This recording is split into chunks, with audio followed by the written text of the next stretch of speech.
drawn from C voters' regular tracker data, which are also a part of the study. So a total of 140,917 respondents were considered for this report. So that's a fairly large national sample size. That's huge, and it stretches right across the country, across caste and gender groups, which is why the data is a veritable golden minefield for anyone interested in knowing what is happening in the country. What's the mood of the nation? Rahul's going to go and give us the big numbers in a moment. Just about enough time, though, for me to also introduce our guest. Raj Chengappa, editorial director of India Today, joins me. It's his magazine, and that's the cover story, the Mood of the Nation poll that will be out this week. Rahul Verma, senior political analyst with the Center for Policy Research, one of the country's leading political scientists. Also joining us is Yashwant Deshmukh of C Voter. Remember, it's his agency that does the Mood of the Nation poll for India Today. Also joining us are Nasir Hussain of the Congress, Rajya Sabha MP, and Sanju Verma, BJP spokesperson. Appreciate all of you joining us. Raj Chengappa, are you going to give us a teaser right at the very start? What's the headline going to look like? Well, wait for the actual... Is it Mood of the Nation or Modi of the Nation? Well, wait for the actual thing to come, yes, but it is certainly going to be Modi all the way as it's shown. But I think the most important thing is that this Mood of the Nation poll comes at a time that the general election is just 1.5 years away. In many senses, this reads the mood as it would be. This is also a critical year for the Modi government, that in 2023, what he does or doesn't do will in some ways determine the outcome of the general election. So the perceptions that you're getting, the findings that you're getting have a huge bearing. That's and right. This is one election, if you recall, Rajdeep, that when we did it in January 2013, when Dr. Manmohan Singh was the Prime Minister, UPA 2, there were disastrous results for them. It was a portent for the things to come. Okay. And remember, this is also a big election year, 9 state elections this year. Rahul Gandhi has been on a Bharat Jodo Yatra. Prime Minister Modi is hoping to project himself as a Vishwa Guru, with India taking over presidency of G20. How is all this going to play out? What are the readings as of now? Rahul, how does it look, particularly the performance of the NDA, the ruling government alliance? The first thing we did in the Mood of the Nation opinion poll is ask respondents to tell us what they thought of the performance of the NDA government. And what is quite remarkable here is that despite being in the 9th year of office, heading into the 10th year, the Modi government's performance approval ratings have actually gone up from 56 to 67. 56% thought the performance was satisfactory when we last did the poll in August 22. Now that's gone up 11% to 67. Those who were unsatisfied with the performance of the Modi Sarkar, that number coming down from 32 to 18%, a 14% decline in the number of those who are unhappy with what the government is doing. But remember, this is quite phenomenal. 9th year of power, no visible signs of anti-incumbency. In fact, there is a very clear, apparent pro-incumbency which is at play, which seems to lead 67% of the respondents suggest they like what the NDA government is doing.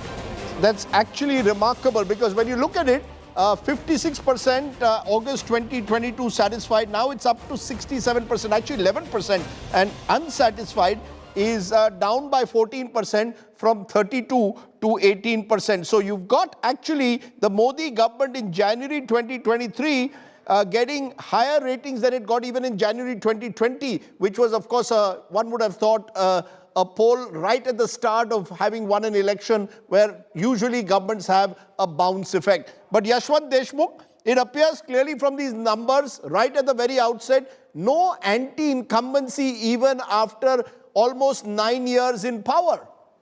Well, Radhip, not only that there is no anti-incumbency, it seems that the last 10 years we are now observing a very clear trend of pro-incumbency factors, not just at the national level, but as you will analyze the states and the chief minister's performance, there is a very clear pro-incumbency sentiment is also setting in. And that's a very unique phenomena to observe, because we have in media and in the research sector, we have been programmed to analyze elections and public perception mapping in terms of anti-incumbency all the way, Radhip. And this is a big change, I would say, that we are witnessing. Raj, you've been studying these numbers carefully. Between August when you last did the poll and now, what all do you think has changed to actually see an 11% increase in people's satisfaction with the NDA government? You know, I'd like to answer in two parts. One, what Yashwant just mentioned, which I think we must understand that in the past, there was a dichotomy between Mr. Modi's popularity and the NDA government's popularity. There was always a huge gap. That gap has considerably lessened. And that is good news for both BJP, Mr. Modi and his government. Because I think what has happened is that the worst in many senses in terms of the economic crisis that they suffered during COVID, the kind of problems that were there, both in terms of health, in terms of the economy, as well as the threats that came from external threats in China, they seem to have weathered that storm well, in the sense that the people's perception overall is that Mr. Modi and his government is still the best bet to run this country. August 2021, in the aftermath of the second COVID wave, was the real dip that took place in the NDA. They went down to 53%. Now, of course, they are back, as I said, to January 2020 levels, August 2020 levels at 67%. But if you look at the biggest achievements and biggest failures, Rahul Verma, that might give us a sense of where these numbers are coming from. We asked the NDA government's biggest achievement, handling of COVID-19, what was perceived as a weakness in 2021, in 2023 is seen as a strength. 20% said biggest achievement. Article 370 revocation has steadily been seen as an achievement over the last 5 years. 14% supported that. And building a Ram Mandir. The government has said a Ram Mandir will actually be constructed by the 1st of January, or at least you'll have an inauguration 1st of January 2024, just in time for the elections. Biggest failures, price rise 25%. Normally, that is an issue that dominates. Unemployment 17%, but handling of COVID-19 is down just to 8%, seeing it as the biggest failure. Notebandi seems to now be in the distant past at 6%. So it seems, Rahul Verma, that in 2 years from the worst of the COVID crisis to where we are today, there's been a dramatic shift in perception. That's true. That's what this number is. These numbers are actually suggesting that now BJP or NDA government satisfaction rating is around the 2020 and 2021 mark. And in some ways, basically, I'll add to what Yashwant and Raj Chengappa said, that it seems that BJP, Prime Minister Modi and NDA government seem to be politically more competent than others. Do any of our pundits here know of any leader who's in his 10th year, approaching his 10th year in power, and has 67% of the people being sampled saying that they think he's doing a good job? Rahul Verma, is there anyone who comes at this time, any other country to your mind? Whatever global ratings that are available, Modi leads those charts. So Morning Consult is one of the organizations which does these global ratings largely online. Modi is far ahead. So in that sense, Prime Minister Modi represents a very different kind of phenomena, which for us academics is hard to break Rajdeep? down. No, Let's go back in history. If there's no one at the moment, Rajdeep, anybody going back in history? Jawaharlal Nehru was India's Prime Minister for 17 years. Indira Gandhi experienced a bump, experienced setbacks after about 5 or 6 years. 66, 67 comes to power by 73, 74, oil shock, then the emergency. Her popularity eventually, nosedives. So it's not happened even in the Indian context, barring Jawaharlal Nehru possibly. And globally, in an electoral democracy, very difficult to see a comparison. Authoritarian societies, possibly, Vladimir Putin will probably say, I get 90% support. But who's going to trust the numbers that he throws up? So, and where will the other 10% end up if they say they don't like Putin? That's right. So, Raj, who comes to your mind globally? Whatever the facts that Rajdeep and Rahul has said, yes, including the association that does this, and I mentioned it last year, that there is, he tops the ratings across. I just want to make a quick point. When you look and contrast, January 2013, when we ask, when the MOTN is done, and it's the same period, right? Manmohan Singh has completed 9 years, he's hitting 10. His rating drops to as low as something like 29%, compared to Mr. Modi at 67%, Dr. Manmohan Singh. That was, of course, in the backdrop of India against corruption. Yes. So if you look at it, there also you see that the facts in terms of his government's performance is also drastically low. So when you look at the fact in the 9th year of any government, if anti-incumbency isn't showing, this is a phenomenon.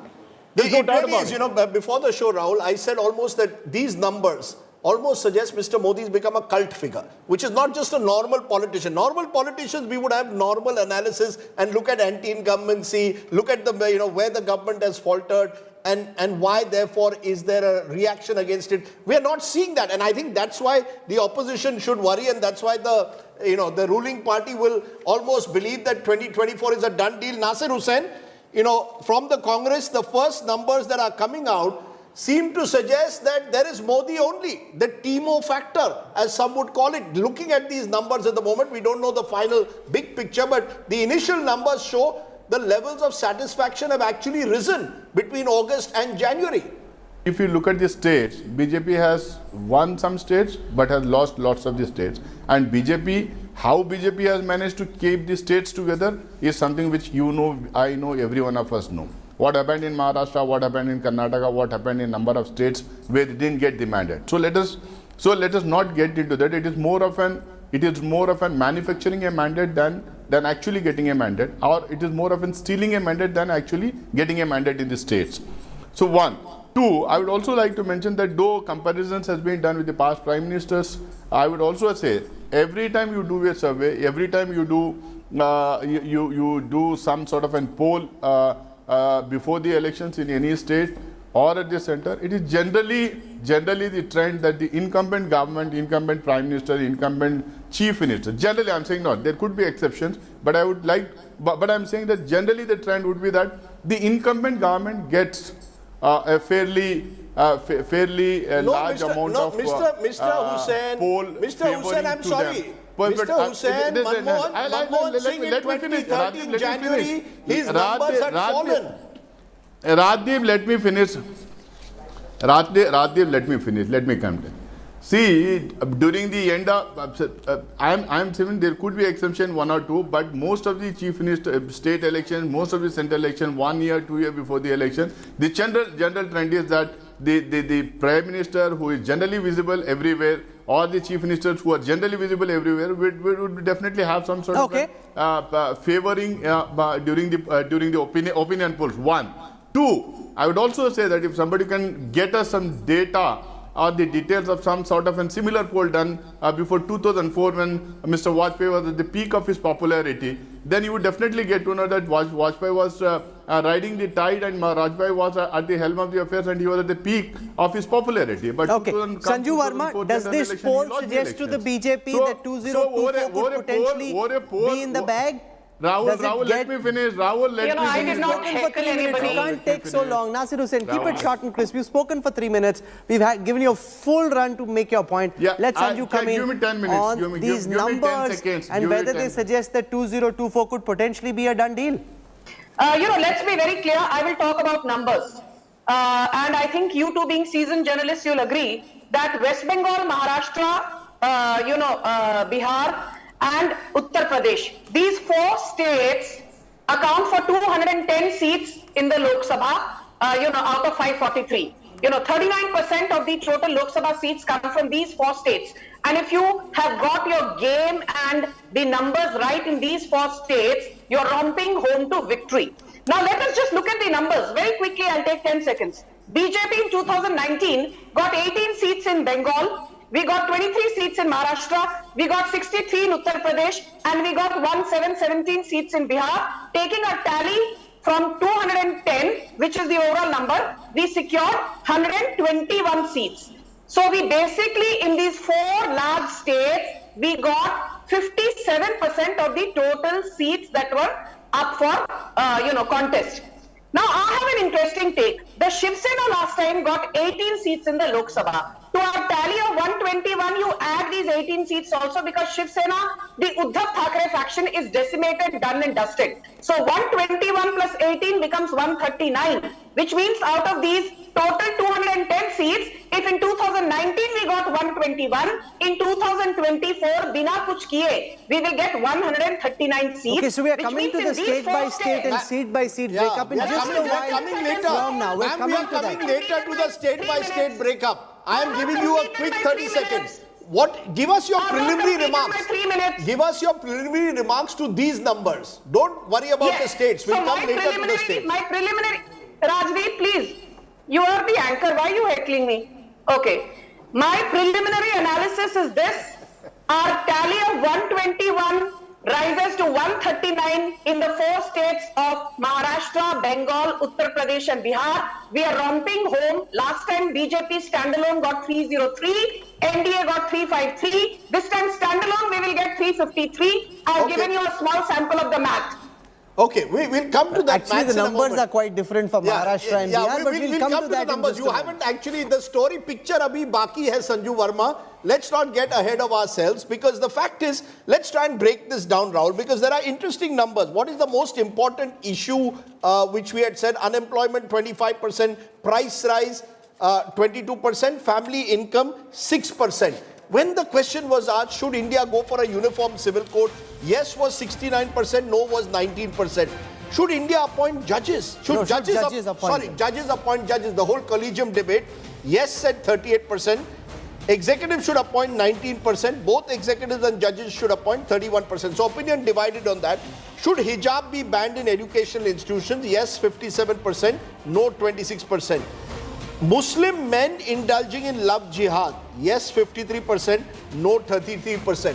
When you taken together, particularly these large numbers for should India go for a uniform civil code, how love jihad is perceived, you get a sense that the BJP is some of the issues, seemingly polarizing issues, Rahul, that they are raising, are getting a lot of traction out there. So it's not just Mr. Modi's popularity or the governance issues on COVID, but it's also those emotive issues that seem to be rousing up the base of the party. So it's the BJP at the moment is like, is playing politics 360. No, but they're leaving no space for the opposition. Yashwant Deshmukh, that the BJP's narrative on issues like love jihad, on issues like uniform civil code has now seeped deep into Indian society, where 69% want the uniform civil code, 53% say they are convinced that Muslim men are indeed indulging in love jihad. There is a deeper sense of polarization among the electorate and the demographics of this country. And if you look into the demographic details of all these questions, you will see very clear-cut deviation among the minorities and the majorities on these issues. There are contrasting opinion on that. However, having said that, Rahul, there is also a sense, which I must point out, that, 26 January 2002 was the first time I carried the MOTN for India Today. So for me also, it's been 20 years. This is marking 20 years. And one big change, which I have been watching in my trend line doing MOTN over these years with India Today, is that definitely in the last 5 years, there seems to be a sort of disconnect between the issues and the anger that those issues generate and aim towards the people in power. So, Rajdeep, you might have a much more historical backdrop on this analysis. Earlier, we used to see that when economic crisis come up, unemployment or the inflation went up, those kind of issues automatically got converted into anger against those in power. Somehow, that has got disconnected. And this is a very amazing insight to see that it is not only at the national level. The Congress spokesperson was correct, because I made that point that the idea of pro-incumbency is gaining also at the state level. When you look into the list of the top chief ministers that MOTN produces, number of people who are satisfied with their chief ministers, even that list gives the similar kind of emotion and sentiment what we are watching at the national level. People are disconnecting their anger with the issues. Somehow now the ratings are more produced, or ratings are more giving an idea of how people perceive the trustworthiness of a leadership. How people see that, okay, I have got this issue, but I see this particular gentleman or that particular party as more capable of finding a solution to that issue. How do you explain this, Rahul Verma? The fact that unemployment, price rise are such big issues, but politically they don't seem to damage the government. No, Yashwant is absolutely right. And something which Rajdeep said in his intro, which is, these numbers don't make sense to people who have been looking ordinary politics. Actually, we all have, and perhaps you all we have learned or to analyze politics from the 1990s to 2013 period, which was a politics of fragmentation, right? There were lots of parties were ahead with just 1 or 2% votes. Post 2014, we are in a very different world of politics, which is a dominant party system. Ideological median, Rahul, as you pointed out, has moved towards the right. And so now issues are basically becoming disconnected to voting choices. And popularity rating choices. So as a voter, I do understand economic concerns and I am going to rate them high, but those are not the primary moving choices which will move my vote. My vote is dependent on something else, perhaps as Yashwant pointed out. This is why we are basically in an era of pro-incumbency. Again, much like then what could potentially hurt the Modi government? Like if, for example, there is to be an Achilles heel, which creates dissatisfaction and translates that into negative voting behavior from the BJP's perspective. Do you see any weakness at all? Not one single thing, at least in the short run. And if any such Achilles heel has to develop, it will be internal contradictions within the BJP. Much like the Congress demise began because of the internal contradictions within the BJP. That's an interesting way to put it. The politics of fragmentation between 84 and 2014 over 30 years is now transforming itself into a much more stable political system, into a dominant political system, because Raj Chengappa, the economy in the last 2 years was seen as a concern. It still is. When you look at numbers, 25% still say unemployment number one, 22% say price rise. Inflation for the last 2 quarters, except for the last couple of months, has been well above what the RBI would have ideally liked. We know people are losing jobs. The numbers do suggest that. But none of that seems to be translating into unpopularity of the government. At the same time, on some of the more polarizing issues like the hijab controversy, like love jihad, it almost seems that the government or the BJP's narrative is getting more and more acceptance. Make sense of that. It seems almost that I may have lost my job. I may be worried about prices.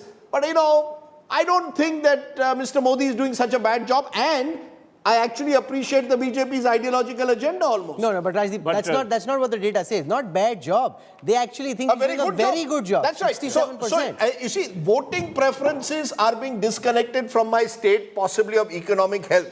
And that shows that maybe I have trust in the leader, that at the end of the day, that things will get better at some stage. So it seems a lot about leadership and creditworthiness of the leadership. No, there's a lot of right what you said, but I would just be a little cautious. One, do these numbers, which we can discuss later, really reflect the kind of popularity jump that they've gone? Do the numbers proportionately jump in that? That's the first point to prove this thing that there is a disconnect between the two. I don't think so. I think there is an issue, if you take a look at the successes which we listed, okay? We talked of COVID as being one of his best successes. There's also in that same thing, COVID is one of his failures as well. The government, the Modi government. Now, this was ephemeral. It will disappear by next year if COVID does not trouble the country, right? People will say, okay, that's an issue that's done and dusted and over with. Then you take a look at the other issues. Article 370, diminishing interest. If you see what we tracked in the beginning, it was 25% saying it was a success. Now it's down to about 14-15%. So also if you take a look at the building of the Ram Temple. In the Ram Temple's case, you might see a bump because 2024, if the construction is ready, that's going to have an impact on, say, an emotional connect. And the core voter of the BJP, the Hindutva voter, 20 to 25%, whatever it is, will back the party fully because it feels its agenda has been taken care of. Article 370, building of the Ram Temple. But even in Jammu and Kashmir, unless they hold the elections this year, that is receding from center stage. Now you take a look at the failures that have been pointed out. 54%, apart from prices and inflation, if you take a look at economic growth and you take a look at demonetization, close to 54% of the people polled said that economy was the biggest failure of the government. You cannot argue with this. What you are seeing right now, I believe, and I might be wrong, is that because the last 2 years have been so terrible and the bounce back has been good, you are seeing a kind of a feel-good thing coming back into the economy. But when you ask them questions about later, about, you pointed out on the polarization issue, I think there's a limit to that. Okay, there is a limit to polarization, but where I was coming from, Rahul, and I think Rahul Verma made the point, satisfaction level is 67%. Even though 54% are worried about issues like unemployment and prices. So, I may be worried about unemployment, I may be worried about prices, but I'm still satisfied with the government. It almost seems as if I'm separating my personal sense of dissatisfaction with my life with my satisfaction levels with the government. No, so it's Modi hai to mumkin hai. The fact that they believe that he is the man who can get the job done. Yes, there are problems, but he's the best man to sort them out. And not just in the center, but in the states. You know, Manisha Priyam, you want to make sense of these numbers for us at the very outset, because it seems that despite the real concerns that exist on the ground, and they're real, unemployment is a real problem. The fact is that people still seem more satisfied today with the Modi government than they were even 4 or 5 months ago. So that's the real success of Mr. Narendra Modi. He is seen by even those who do not vote for him as an effective leader who's running India very well and is steering India onto a global stage. Now, Mr. Modi has been able to build that persona of himself where people don't believe that he is the cause of unemployment or he is the cause of price rise. And I think Mr. Modi, rather than this one-party dominant system, what is the real explanation is that he's turned himself into what is called the Vikas Purush. And Mumbai a couple of days ago when he visited for an inaugural, a big inaugural, had huge hoardings which called him the Vikas Purush. Now, no regional party or no regional sentiments would actually contest that image of his. And the point really is that that portrayal of regional leaders that started in the early 1990s after liberalization, privatization, globalization, when Chandrababu Naidu was the CEO in the arena of democracy, Mr. Modi has been able to build it on a pan-India scale. Remember, things like Tamil Samagam, bringing train loads or airplane loads of Tamil devotees to Kashi may not give him the electoral dividends in Tamil Nadu, but it's exposed a large section of the Tamil population to stories about how he's rebuilt the Kashi Vishwanath. So even where he does not have the voter base, even when there is a strong regional identity and social justice politics that's being played out in Tamil Nadu, you can see the governor is at a row with the chief minister. But if you go and ask people nationally who's the person running the country well, the answer will be Narendra Modi. We're presidential. We're presidential at the end of the day. Remember one thing. Distancing the problems as not his own. These numbers about the performance of the NDA government are coming at a time when the world is gripped by massive economic problems. Inflation rates, interest rates, the Russia-Ukraine war, trade tensions between the United States and China.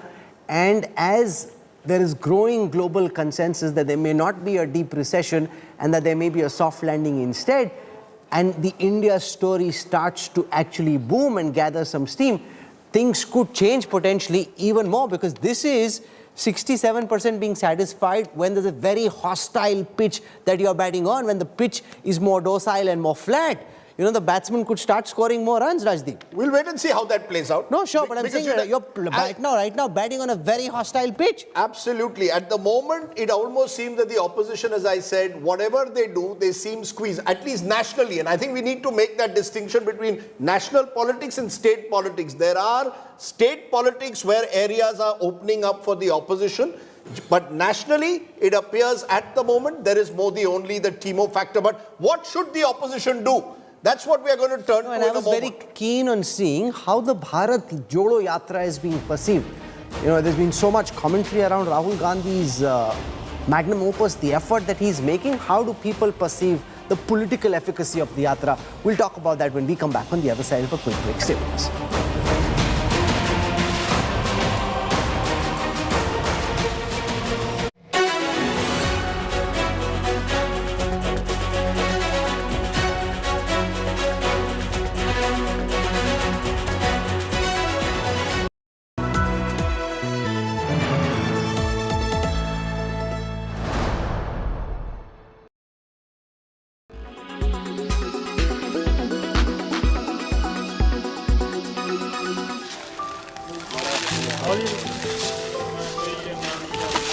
India's cricket fixation is often much debated. But facts remain, other sports don't give the income security that cricket does. Ask Paramjeet Singh, a hockey player now reeling under the burden of poverty. Paramjeet, who has played at the national level 9 times and was also selected for the Indian hockey team twice, is now a daily wage labourer. He earns his bread and butter by working in a warehouse, picking up sacks of wheat and paddy. कमाई 300-350-400 रुपया हो जाती कमाई गुजारा तो नाम का गुजारा ही है बस खाना खा रहे हैं एक टाइम बस only Whenever Paramjeet gets time these days, he reaches the hockey field to coach his son. देखा आपका बच्चा भी खेल रहा है आपके साथ तो क्या बनाना चाहते हैं? हाँ जी जो सपना मैंने देखा था मैं वही सपना अपने बच्चे में देखना चाहता हूँ Paramjeet hopes the government will help him find a job. सरकारों से क्या मांगे? सरकारी जॉब ਸਾਡੀ ਸਰਕਾਰ ਨੂੰ ਇਹੀ ਦਰਖਾਸਤ ਆ ਕਿ ਇਹਨਾਂ ਨੇ ਬਹੁਤ ਜ਼ਿਆਦਾ ਮਿਹਨਤ ਕੀਤੀ ਹੈ ਦੇਸ਼ ਦਾ ਨਾਮ ਰੋਸ਼ਨ ਕੀਤਾ ਜੀ ਠੀਕ ਹੈ ਸਾਡੀ ਸਰਕਾਰ ਤੋਂ ਇਹੀ ਮੰਗ ਹੈ ਕਿ ਹੋਰ ਚਾਹੇ ਕਿਸੇ ਨੂੰ ਨੌਕਰੀ ਮਿਲੇ ਚਾਹੇ ਨਾ ਮਿਲੇ ਪਰ ਇਸ ਬੰਦੇ ਨੂੰ ਨੌਕਰੀ ਜ਼ਰੂਰ ਮਿਲਣੀ ਚਾਹੀਦੀ ਹੈ ਕਿਉਂਕਿ ਇਸ ਬੰਦੇ ਨੇ ਬਹੁਤ ਜ਼ਿਆਦਾ ਸਟਰਗਲ ਕੀਤੀ ਹੈ ਜੀ Paramjeet now has only one dream, that his son makes it to the national team and achieves what he could not. Bureau Report, India Today. Real estate volumes have grown between 15 and 20% depending on the type of sector that you're looking at. So all in all, we have seen a growth path which has been unprecedented. So in spite of that. And this is in spite of the fact that interest rates have gone up. Home loans have gone up from 6.5% to 8.2% on an average. So obviously those are the headwinds that you talked about. But in spite of that, housing, home finance has gone up 20% across the board. So that's a wind that you see blowing in the thing. Second, we thought that COVID would be a negative to home buying. It's been the reverse. People have actually gone in for homes and home loans. In fact, 22 has seen the first time in my career that I've seen that the upper segment of homes has grown faster than the affordable segment. Though, of course, the affordable segment is a much larger segment as the total. But even then, this thing has never happened before, that the growth of the higher segment has grown faster. All these things put together shows us that we've been able to be resilient to the international move, and one of those times where we haven't seen it. As far as tech is concerned, there is a huge concern, and I think that the market sensitivity is also indicating that. However, there are contrarian views, and this is what I would like more than anything else. The contrarian view says really that the moment the West has a problem, they want to offshore more work because obviously because of the cost arbitrage. And if that is happening, then I think we won't have a problem in the tech sector as much as we would do it. Infra has grown hugely. And that is with 35 kilometers of national highways per day and the inauguration in Mumbai by the Prime Minister and do it. I think we are seeing a different India completely, more resilient, more there, 6.2%, very positive growth. I'm looking at 2023 with a very positive angle. Yes, I do believe that the budget is going to be very critical for us. We are hoping that in this budget, 1 year before the final budget, which would come next year before the elections, we would be able to see a further positive impact on investments, because that is something which is very badly needed. I know the government is investing. Disinvestment, according to me, has been too slow. I think a faster disinvestment would have definitely helped the market, and the money being used for the purposes of putting up further infrastructure, airports, roads, waterways, ports, all these things put together.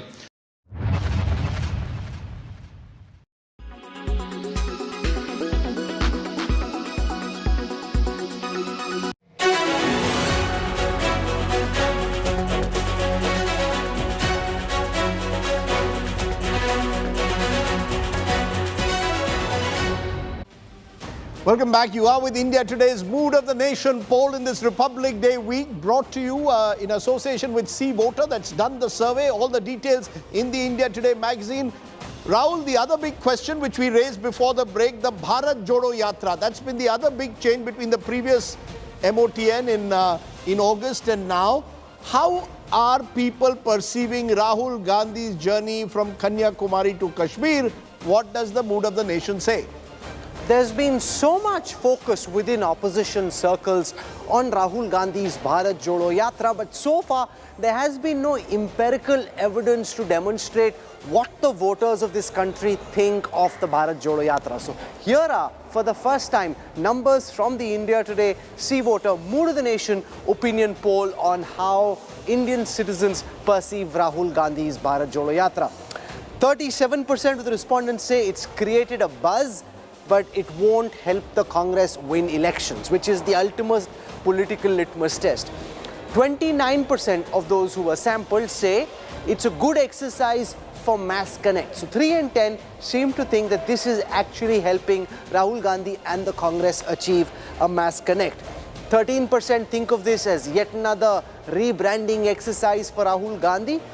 You could add those two, 29 plus 13, giving a relatively favorable verdict towards the yatra. That's about 42% of the respondents. 9% seem to say it'll make no difference. So net, the biggest number over there is the 37%. 1 out of 3 respondents were essentially saying that this is creating a buzz but won't help the Congress win elections. But you've got 42% who seem to think it is serving some utility. Let's now come to the next question about who is best suited to revive the Congress. And on this question, there are two key markers that we're going to look at. One is Rahul Gandhi and the other is Sachin Pilot.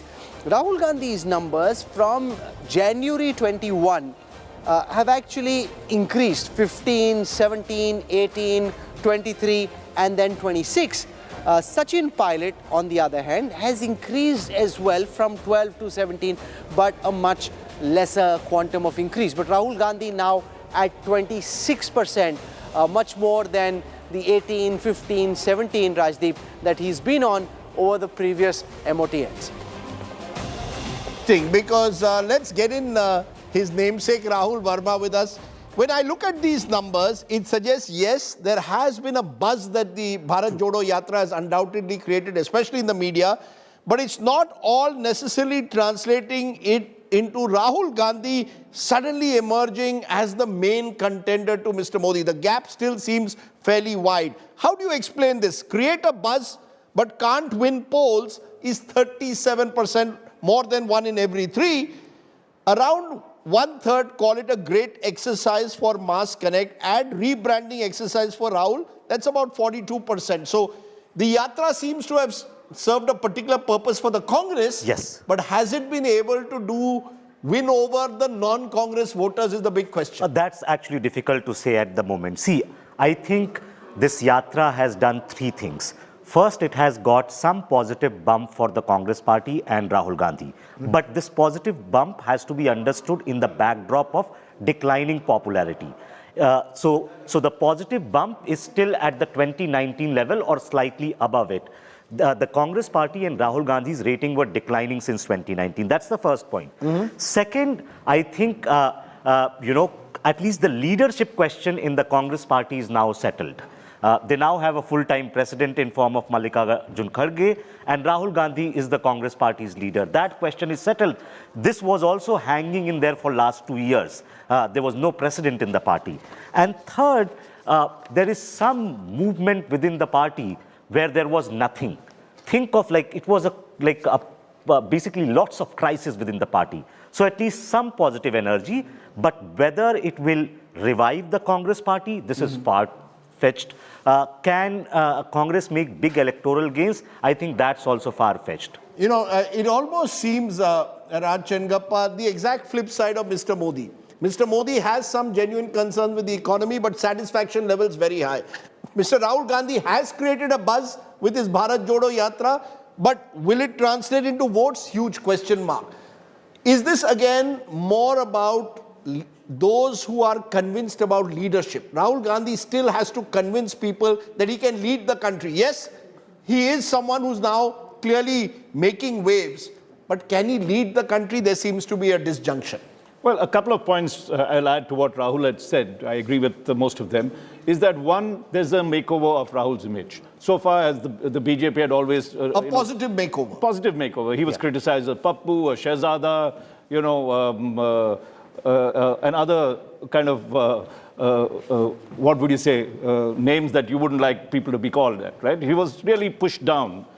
That image has changed. Having walked 3,500 kilometers, there's a sense that he's now a serious politician, not a dilettante.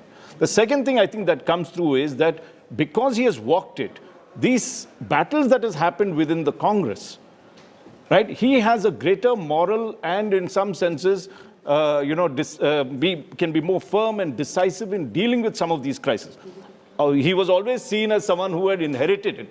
Now I think there is a feeling that he has achieved some of these things, so he has a greater force. So he's earned the respect of the Congress and the Congress party and its voters. Whether that will now go beyond that is the question. No, I was just adding one little point to this one, is that having done all this, I think the perception ratings that have come here, 66%, if you add the 37 as well, say yes, it has made some impact, it has created a buzz. But I think the most important outcome of this is that they say they don't feel the Congress has the leadership and the organization to do it.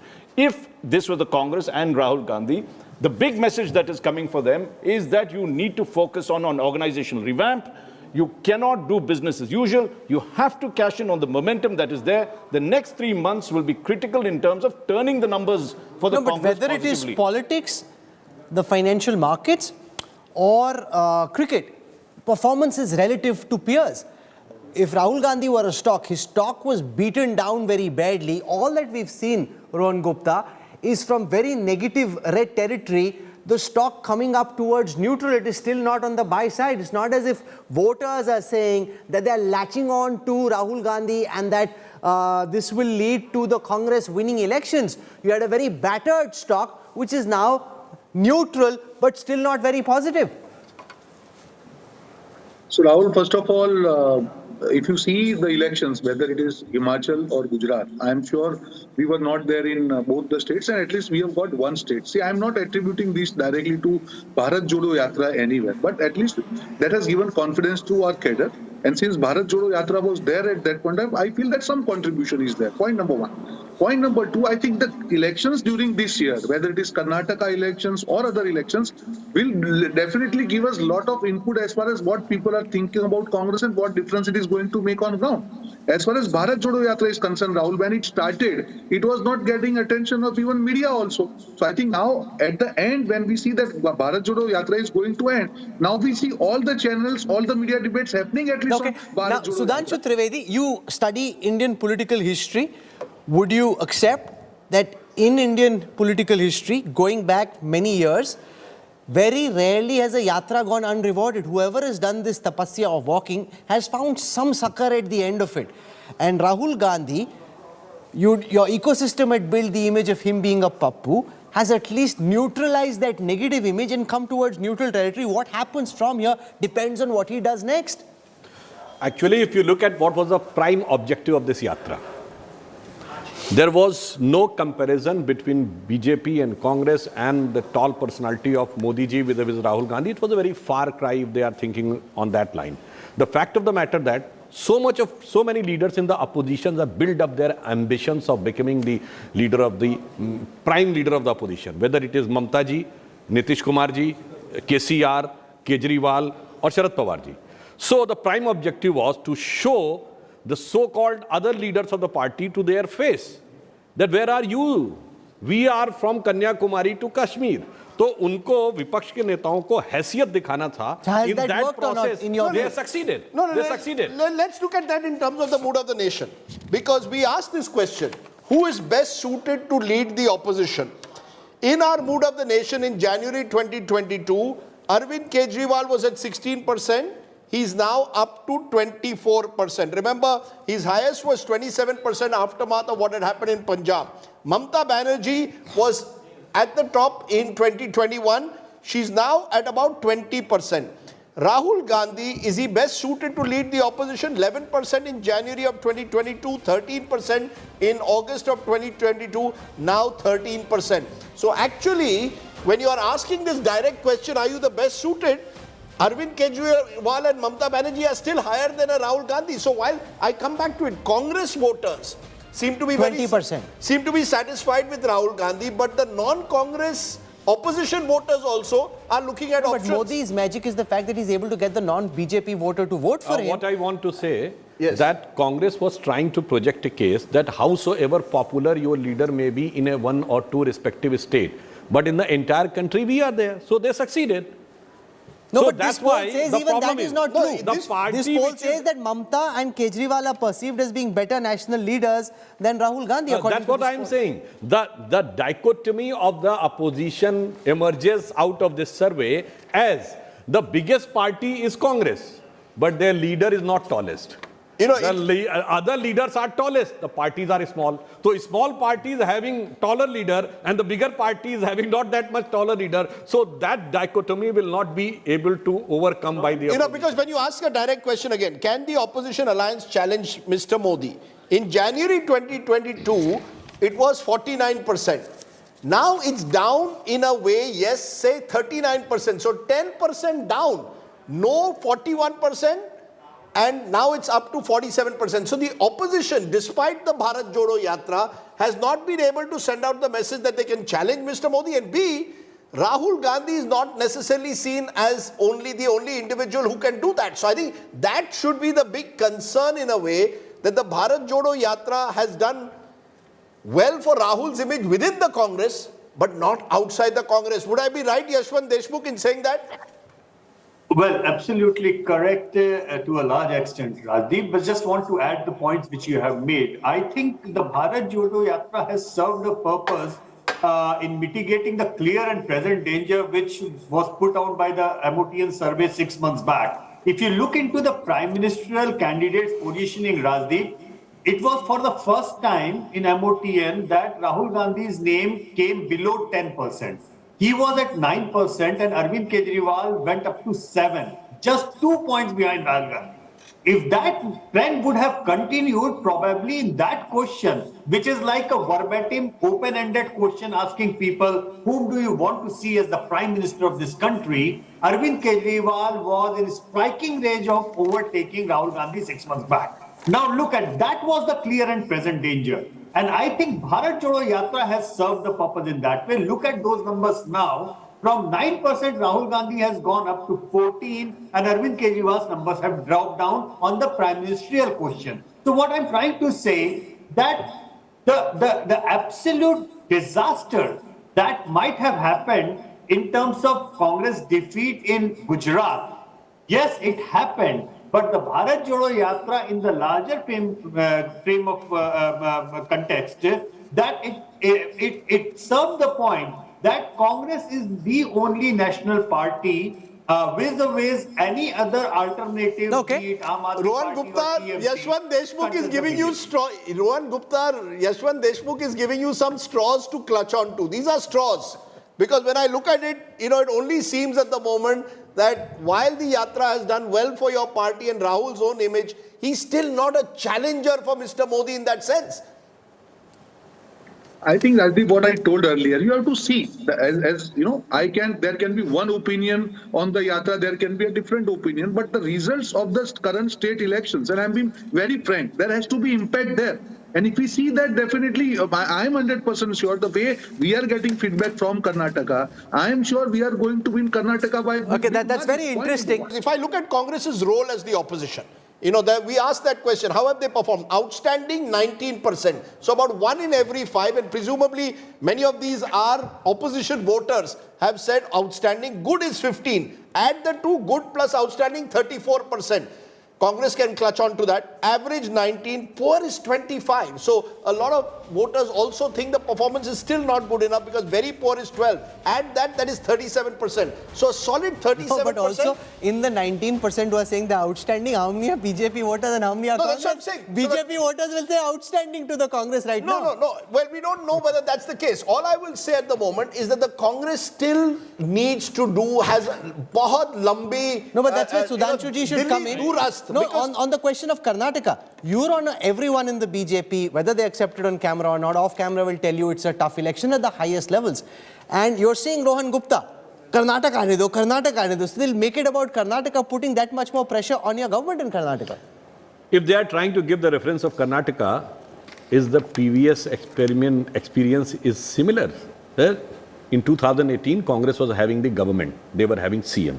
You remember during Karnataka election, Rahul Gandhi first time has given a statement that if opposition agrees, then I can be ready to accept the responsibility of the PM. So they were having CM and they were aspiring for PM, and finally they have. But they were in government. Anti-incumbency was against them. Now anti-incumbency is against you. Let me complete. But they have finally reconciled a deputy CM. So चले थे 24-26 बनने, रह गए दुबे बन के. We've got a Kannadiga in our studio, Raj Chengappa. You know, Karnataka is not India, and India will never be Karnataka, just like any other state. Should we, while we are talking of mood of the nation, perhaps also say that while we talk about nation, and we are a subcontinental side nation, each state also has a very different mood. And it's time to sort of separate the two in a way. And let me also say this, that when I was covering Karnataka and Ramakrishna Hegde was there, Rajiv Gandhi was the Prime Minister and he swept Karnataka Lok Sabha polls. But Ramakrishna Hegde won the state elections. Now, bring it right up to scratch. I mean, we're talking 30 years later, right? Yes. Or 40 years later. And if you look at that, Mr. Modi has a dominant position across the country. Undoubtedly, in Lok Sabha, he might get the kind of numbers that he got even last time. But when it comes to the state, Sudhanshu, I'm afraid, the BJP is on the back foot. Yeah. So therefore, that distinction you're drawing between the mood of the nation and the mood of the states. And this one will be different one. Second point I'd like to make is that we've been talking about Rahul Gandhi. Let us not forget what he did in that yatra was to take the battle to an ideological level. You see, what has happened is that the BJP and the RSS has occupied the ideological space of this country with its narrative of how India should be, Hindutva and everything.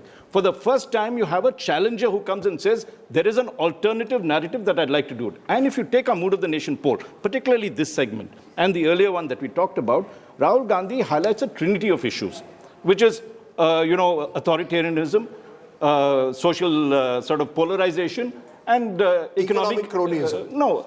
Inequality. He calls it economic cronyism. Economic inequality, right? That's what he would say. Cronism is the addition. Take a look at how this plays out in our polls. You will see that price rise, inflation, economic issues are bang on that one. Take a look at social polarization. Uncomfortable about democracy. You could have that jihadi issue, but if I think the BJP pushes it beyond a point, there will be issues. Authoritarianism. Take a look at the way they believe that judges should appoint themselves rather than the executive. And if you look at the way whether democracy is threatened or not, the perception is, yes, there's almost 42% equal to this saying not threatened. Okay. So I think you're seeing that if they push at this, right, the BJP is at a very comfortable position. They have Mr. Modi, who's a phenomenon. But if you continue that narrative and you're able to bring this alternative narrative as well as present the Congress, what it should do is present all these three issues with an economic, political and social alternative. It's your magazine, your poll, I can go. The poll doesn't show this. The poll doesn't show this. Even when we are asked a question, is Kharge the right person to lead Congress? Yes, say 30%. Tharoor would have been better, 24%. Gandhi should have continued, is only 12%. Younger leader, better is 18%. So while I come back to it, Rahul, my sense is the Congress's core has been galvanized, energized by Rahul Gandhi. That's 20% maximum. That's right. And therefore, the challenge for the Congress is how do you grow beyond? You've picked up the right hot button issues, Raj is right there. But that's not translating into a sense of confidence that the leadership is the right you have to challenge get the plus voter. Without the plus voter, you don't win. But what might happen if elections were held today? That's the most important question in the Mood of the Nation opinion poll. We'll get you the C-voter projections for India today on that question of who would be the next Prime Minister, what might happen if polls were held today. Details coming up on the other side of a quick break.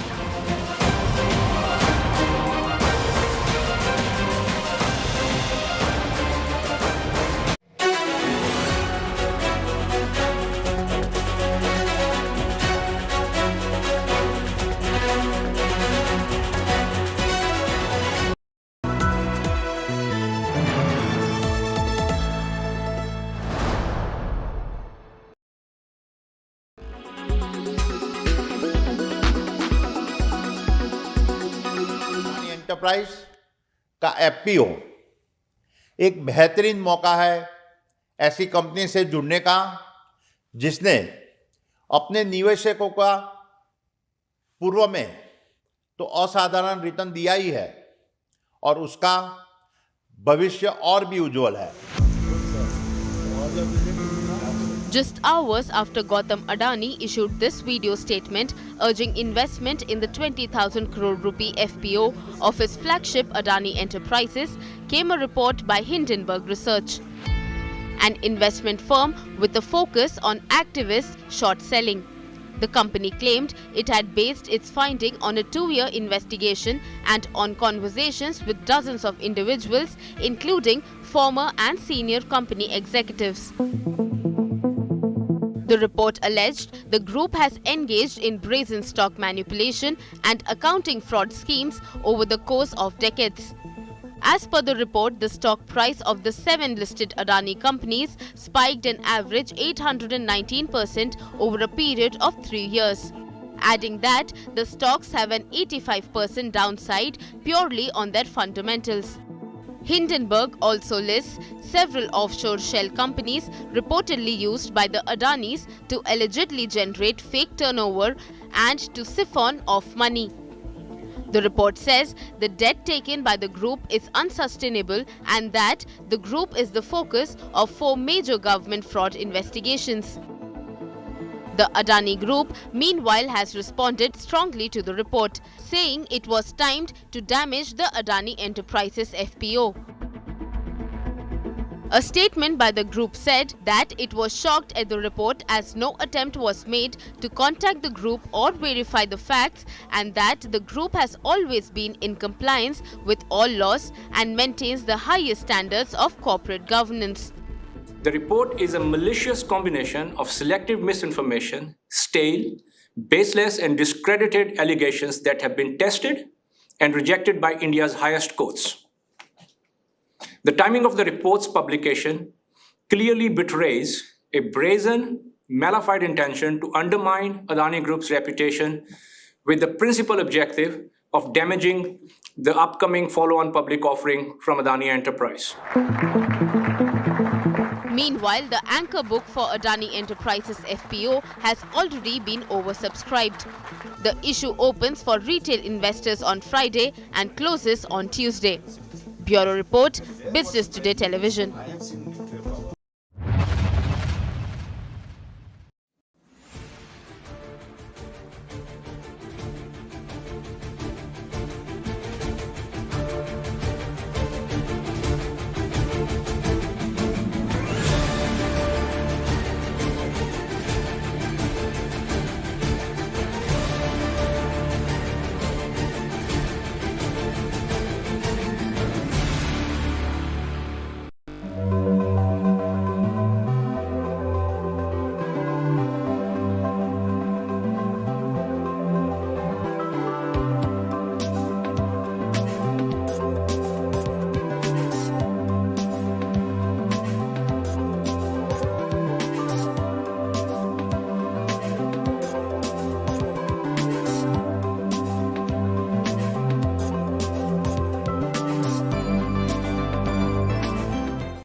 Make your media plan smarter with India Today Live TV on your connected devices.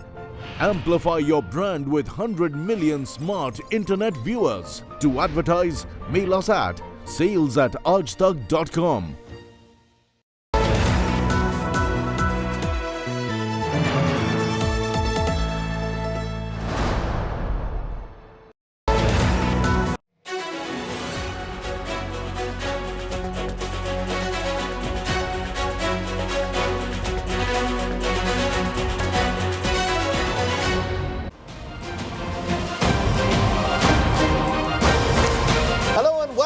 this Republic Day special Mood of the Nation. Remember, India Today's biannual poll brought to you with C-Voter, providing you all the data. Rahul and I are giving you the findings of the Mood of the Nation in the run-up to 2024. This is a crucial poll, and that's why the number that Rahul is about to give you, who would win if Lok Sabha elections are held today, becomes very important. In every Mood of the Nation poll, this is the one question that generates the maximum amount of excitement, chatter, controversy. So here it is on your screen now. I'll start with vote share. If elections were held today, what would the vote wheel look like? So according to the projection done by C-Voter for the India Today group, the NDA's vote share could potentially go up from 41%, which was the projection in the last Mood of Nation, to 43%. Remember, the Lok Sabha 2019 number was at 45. So it's 2% less than the Lok Sabha number, but about 2% more than the last Mood of the Nation opinion poll. The UPA's vote share could go up from 28 to 30. In 2019, the UPA had 27% of the vote share, so it's 3% more than that. The others' vote share could come down from 31 to 27, so 4% decline in the vote share of the other parties. Let's now come to that big question. Who would win if a Lok Sabha election were held today? The poll shows that while the numbers for the NDA are down from 2022 in August, which is the last Mood of the Nation poll, the NDA would still be comfortably placed. 298 seats for the NDA, 153 for the UPA, up from 125 in the last Mood of the Nation. Remember, the UPA had 96 seats in the Lok Sabha elections of 2019. The NDA had 352. So that's about 54 seats down from the last Lok Sabha elections as far as the NDA is concerned, but still comfortably placed. Look, at the end of the day, as you're right, Jo Jeeta wo Sikandar, you're well above the halfway mark even now. I think the worry is that you're no longer actually the NDA. This is now BJP. You've lost the Akalis, you've lost the Shiv Sena, you've lost the JDU. And that's really where now you're on your own. You see, earlier you had strategic alliances in key states like Maharashtra, like Punjab, like Bihar. This poll is being done at a time when the BJP virtually is left without any major allies. They're fighting this election on their own. So essentially the number to look at is, will the BJP on its own be over 272? At the moment it is. But that is the number that they should be worried about, because this time they will have no benefit from allies giving them a bump up. So that, according to me, is the only concern. You've come down below 300. If you start coming down any further in the next 12 months, then there are warning signals. Sudhanshu Trivedi, does the absence of formidable allies take away the margin that you had? That if the BJP took a slight hit, you had the allies who would ensure you'd win comfortably. Now it's only the BJP on its own needing to go well beyond 272 to be comfortably placed. With due respect to all our previous allies, I would like to say it was BJP which was pushing them upstairs. Example I would like to give. After detaching from us, JDU is at the 3rd or 4th position in Bihar. After departing from us, where is Akali Dal? In Maharashtra, we fought on our own and won more seats than Shiv Sena was ready to give us.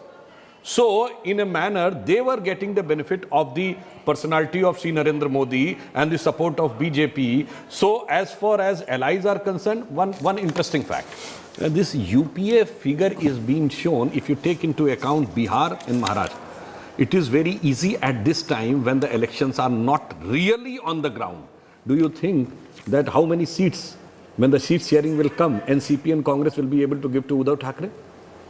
How many seats when JDU and RJD, who fought on their own, will be having a difficulty in settling the seats? On the contrary, BJP, which has fought on its own, once in Bihar in 2014 and once in Maharashtra. So we are having experience and we are prepared. But you couldn't win on your own. But you couldn't win on your own. You know, Rahul, look at the numbers. BJP won 303 seats on their own in Lok Sabha 2019. Out of these 298, BJP, as per our poll, is coming down to 284. So the BJP itself is above 272 at the moment, but 12 seats above. Sudhanshu is right. that there could be some advantages also at times of not having allies who are demanding seats, particularly the JDU, which was clearly a party on the decline in 2019, and the BJP had to accommodate them. But once you're at 284, if something goes wrong, you see, at the moment... Akali Dal was on the decline. No, sure. And we continued with them. No, but you pulled it off in Uttar Pradesh. The BJP then needs to do a UP in Bihar, needs to do a UP in Madhya Pradesh. In UP, you are organizationally stronger, but that is not the case in Bihar and Maharashtra, where whenever you fought alone, you've actually struggled to win. That's what the data says. Now you need to do what you did in UP, in Maharashtra and in Bihar. You have very appropriately taken the example of UP. Correct. When we were contesting last election in 2019 in UP, none of the survey was giving us more than 30 seats. Because they were thinking that SP-BSP combined is having a formidable alliance and their vote transfer will happen. Fact of the matter is, sir, the ground level social chemistry is different in UP and Bihar, which was 40-50 years back. The so-called vote bank of SP and BSP were having tussle on the ground. So is the case in Bihar. The caste base of JDU and the caste base of RJD is having tussle on the ground. Go to your argument. So transferability of the votes. So the political chemistry is not that much easy. Go to your I'm giving one example. Last 2014, we won 22 Lok Sabha seats in Bihar. But we haven't contested even 22. We sacrificed it to JDU. Now again we are contesting on But go to your argument, Rahul Verma, is the belief that BJP can do a UP in Maharashtra and Bihar as well. Bihar hasn't proven to be as easy to polarize for the BJP as Uttar Pradesh has. Can the BJP do in Bihar and Maharashtra what they did in UP? It's possible. It's in the realm of possibility. See, I think what you have to think, one is that the RJD-JDU alliance would be very, very formidable alliance in 2025 Bihar Assembly election.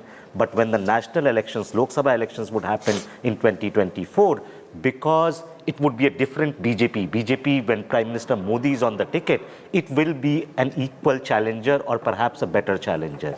So because of the national state election distinction, I think they can still sort of like absorb the losses. You know, somewhere in the, taking off from what Rahul Verma said, the moment it's a state election in Maharashtra, then you have a formidable Maharashtra Vikas Aghadi alliance if it stays by then versus the BJP. If there are state elections in Bihar, you have a formidable alliance of JDU, RJD and Congress versus the BJP.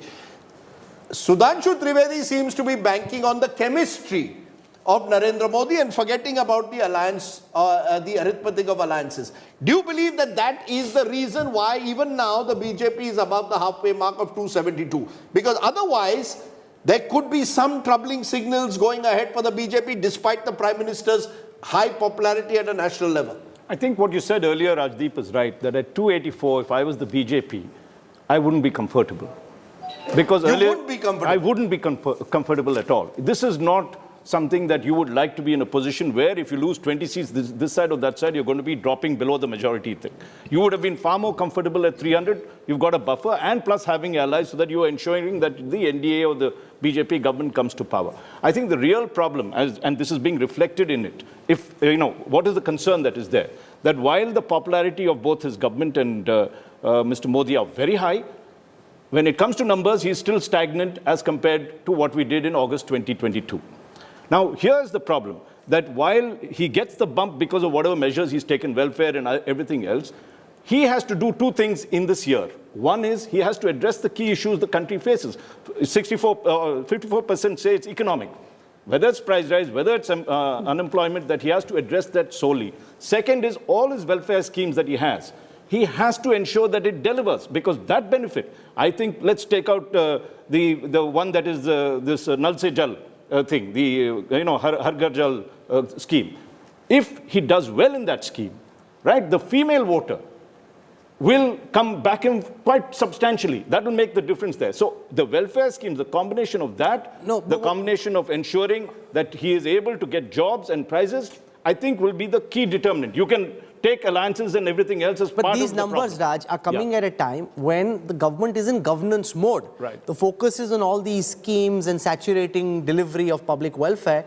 As the election comes, like was the case in 2019, Sudhanshuji and his party will find emotive issues, potentially divisive issues where they're able to galvanize their voter, in which case, all of what you're saying on price rise and unemployment is important. But Sudhanshuji, you'll pull something out which kind of charges voters up and then says, okay, let's leave some of these problems on the side.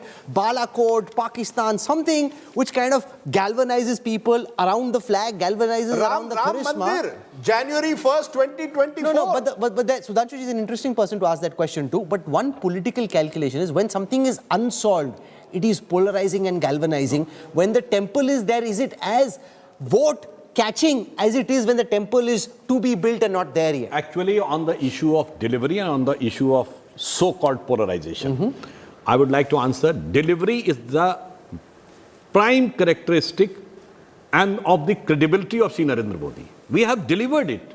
Whether it was Ujjwala Yojana, whether it was Ayushman Bharat Yojana, whether it was Ann Yojana, whether it was Kisan Samman Nidhi, that's how it, whether it was law and order in a state like Uttar Pradesh. So that is the tangible delivery which the voter has experienced. That's why some of our critics have started saying that they have created a new vote bank, that is Labharthi vote bank. It is nothing, it was not vote bank. It was our commitment to the poor of the poorest section of the society. Now coming on the so-called divisive issues, I would like to say, hum karte hain kabhi. First thing, if attack on Balakot, how it can be polarizing in the favor of BJP? It's an call it galvanizing. You should and now, on the galvanizing, I would like to quote. Rahul Gandhi started yatra. In Kerala, he embraces a person who has a beef party on the road. In Tamil Nadu, he enters and he embraces a father, George Punia, who has openly said कि भारत की धरती तो अपवित्र है इसलिए जूता पहनता हूँ कि टच ना हो जाए. In Karnataka, he enters and his former कार्यकारी अध्यक्ष says Hindu शब्द बहुत गंदा है. Then he enters in Maharashtra and he starts saying utterly against Veer Savarkar. Then a person who is permanently campaigning is a 36-year-old student who is having the fame connected with the phrase tukde tukde. So, and just now you have seen surgical strike, we need a proof. So we need not to do anything. It is they who try to polarize because they know that on the issue of delivery they cannot match with BJP. So the polarization starts from there. Sudhanshu, let's take that to Rohan Gupta, because Rohan Gupta, we've looked at these NDA numbers very carefully, and again you will clutch on straws and say, look, BJP is gone below 300, they're at 298. But when I look at UPA numbers, yes, the good news is, compared to the mood of the nation, August 2022, you've gone up from 125 to 153. But that is principally on account of the fact that your allies have grown. The Congress has only grown, as per our poll, from 60 seats we are giving them in August to 68. That's an 8-seat jump. You're getting the benefit of now having new allies like JDU, Shiv Sena in Maharashtra. So the Congress's vote percentage has remained more or less the same. Your seats have marginally grown at the expense of others. How do you therefore respond? The buzz of the Bharat Jodo Yatra, which is there even in the poll, is not translating at the moment into major seats for the Congress. And Sudhanshu, in fact, says that actually even the chemistry will not work. See, Rajdeep, first of all, Sudhanshu ji ने जो कहा, मैं बता दूं कि भाजपा अभी सबके लिए भस्मासुर हो चुकी है. जो भी भाजपा को टच करता है भस्म हो जाता है. Second portion is we are forgetting a critical election of Himachal, where जब से हम जीते हैं तब सबसे हिमाचल देश के बाहर चला गया है भाजपा के लिए. हिमाचल की कोई बात ही नहीं कर रहा है. देखिए, हिमाचल में बहुत इंपॉर्टेंट चीज हुई कि Modi ji was there, BJP's whole machinery was there, their national president was there, the union minister was there. But one thing we could successfully do in Himachal is to divert the issues to the core issues. One gentleman who I think he has done this survey, he clearly told that we are able to now divert the people's mind from the emotional issues to the core issues. BJP के issues क्या है? धर्म की बात करेंगे, राष्ट्रवाद, ये issues जब डिलीवरी की बात आती है तब भाग जाते हैं. हमने हिमाचल में बीजेपी की पूरी मशीनरी होने के बावजूद ये प्रूव करके दिखाया कि when there is a direct fight between Congress and BJP, Congress can win. I am not giving full credit to Bharat Jodo Yatra, but yes, one thing has happened, that we could maintain the election on local issues. Number one, we could ensure that the election is fought on employment, महंगाई, बेरोजगारी और धार्मिक जो ध्रुवीकरण उसके ऊपर, और हमको उसका फल मिला. Let Yashwant Deshmukh, these are two very different understandings of these numbers. Do you believe that as elections get localized, the picture dramatically changes, as Rohan Gupta is suggesting? Because what I see in the numbers at the end of the day is when it comes to a national poll, the BJP still remains well ahead of its rivals. Can you localize a national poll? Rohan Gupta is saying, look at Himachal Pradesh. We could do Himachal Pradesh across India tomorrow. Well, Radhip, at the state level, yes, there is a possibility, but at national level, there is a split vote. I mean, for example, Rohanji just mentioned Himachal. Hardly, a month or two into Himachal victory, and even at the time of Himachal, when the numbers were showing that Congress is back in the surge and is likely to win the election in Himachal, almost 20% vote gap was there as far as the Lok Sabha voting intention was concerned. So in Himachal, as on today for the Lok Sabha voting behavior, Radhip, I'm looking at the number on my screen is 56 to 34 in favor of the BJP. Now, this is clearly a terms of split vote. However, in terms of Karnataka, the numbers are not that good for the BJP. It's actually very pathetic because if Lok Sabha voting behavior in Karnataka is higher for the Congress, then obviously the Vidhan Sabha numbers would be even higher for the Congress, could be even higher for the Congress. However, one thing Mr. Sudhanshu said, and that is a very interesting observation, is the incumbencies that are being developed at the local level. For example, the Bihar, the three states where we have clearly pointed out the NDA and the BJP on a sticky wicket right now is the Bihar, okay, so let's put those numbers out. Before you come there. Let Rahul explain those numbers. Just a minute, Yashwant. Rahul will go state by state. Rahul, why don't you give us a state by state picture? Because I think that's interesting. Now, this is interesting because the C-Voter team has actually polled in every state, and therefore we can project states where the BJP and the NDA are gaining ground and states where the NDA and the BJP are losing ground and the UPA and the others are gaining. So let's start with states where the UPA is gaining and the NDA is losing. The big number there comes from Karnataka, where in 2019, the Congress won just 2 seats.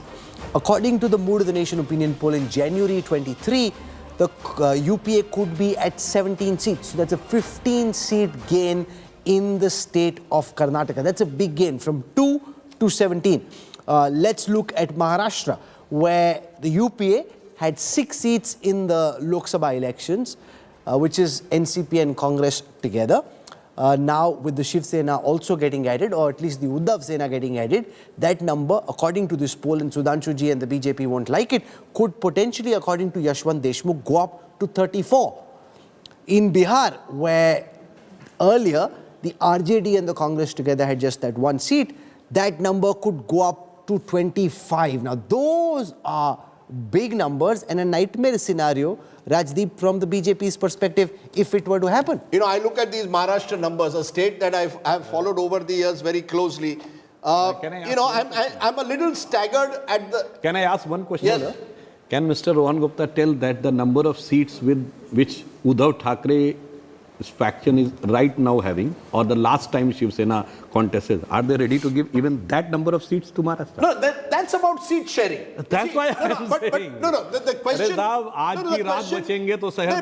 not that much easy. No, you're right. They will say we have contested this, we have won this. No. And now people will say, we are not ready to give even a half number of that seat. You're looking at seat sharing. We are going ahead of ourselves. I'm just looking at these numbers again. These numbers, Rahul, do suggest that the BJP does have a challenge in certain big states of the country. Maharashtra has the second highest number of Lok Sabha seats after Uttar Pradesh. To go down for the opposition to win 34 out of 48 puts a lot of pressure on the BJP then to gain in other states. Remember, the BJP maxed out in several states of North India. They swept Rajasthan, they virtually swept Madhya Pradesh, swept Chhattisgarh, swept Gujarat, Uttar Pradesh, Haryana. You've then got, if you lose as many as 30 seats, as per this poll, you're losing 28 alone in Maharashtra. Where are you going to make those up? Then you've got a challenge of Bihar. Again, you're losing more than 20 seats there. Sudhanshu is hoping that a Lok Sabha poll is very different to a Vidhan Sabha poll. In a Vidhan Sabha poll, Rahul, arithmetic, I think, matters, because then at the local level, if all the 3 allies are together, Shiv Sena, Congress and NCP, they're a formidable alliance. The moment you go national, you're relying on Mr. Modi. Like it happened in Uttar Pradesh in 2019, there the BJP did manage to do it. Can you, as you earlier said on the program, do a UP even in a Maharashtra? Not so easy. Not so easy. The key there is the Congress's belief that you can localize, Rahul Verma, a national election, bring it down to roti, kapda, makan, issues of livelihood. Whereas the BJP will say, look at the flag, the national picture, our public welfare schemes, Modi and his personality, political stability. Can the Congress in the modern construct localize a national election, or that's just trying the wrong strategy? That is what the opposition would hope for. See, opposition's best hope in 2024 is to make national elections basically aggregation of state results. But Rahul Verma, sorry, I heard this in 2019 as well. And then Balakot happened and everything changed. You know, that's the hope. Can you set that agenda in that form or not? That will depend a lot on what events will take place. And events are largely always or mostly in control of the incumbent.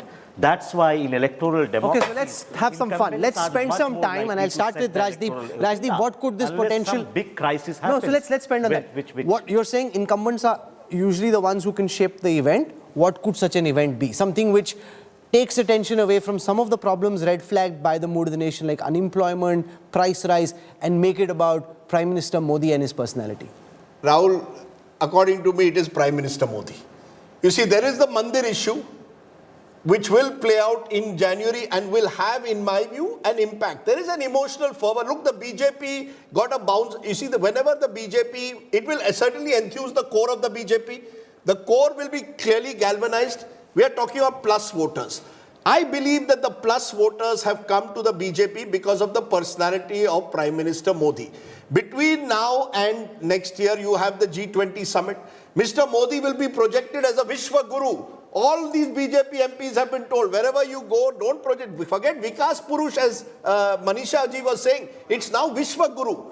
When you project him as a Vishwa Guru, you will make him larger than life. He already is larger than life. You will make him even larger than life. And once you do that, then even in states like Maharashtra, you will say that this election is not about who you want as your MP. Yeah. This election is about who do you want as Prime Minister of India. You will now, the BJP, you haven't seen anything yet in my view. They will make 2024 the biggest presidential election in the history of this country.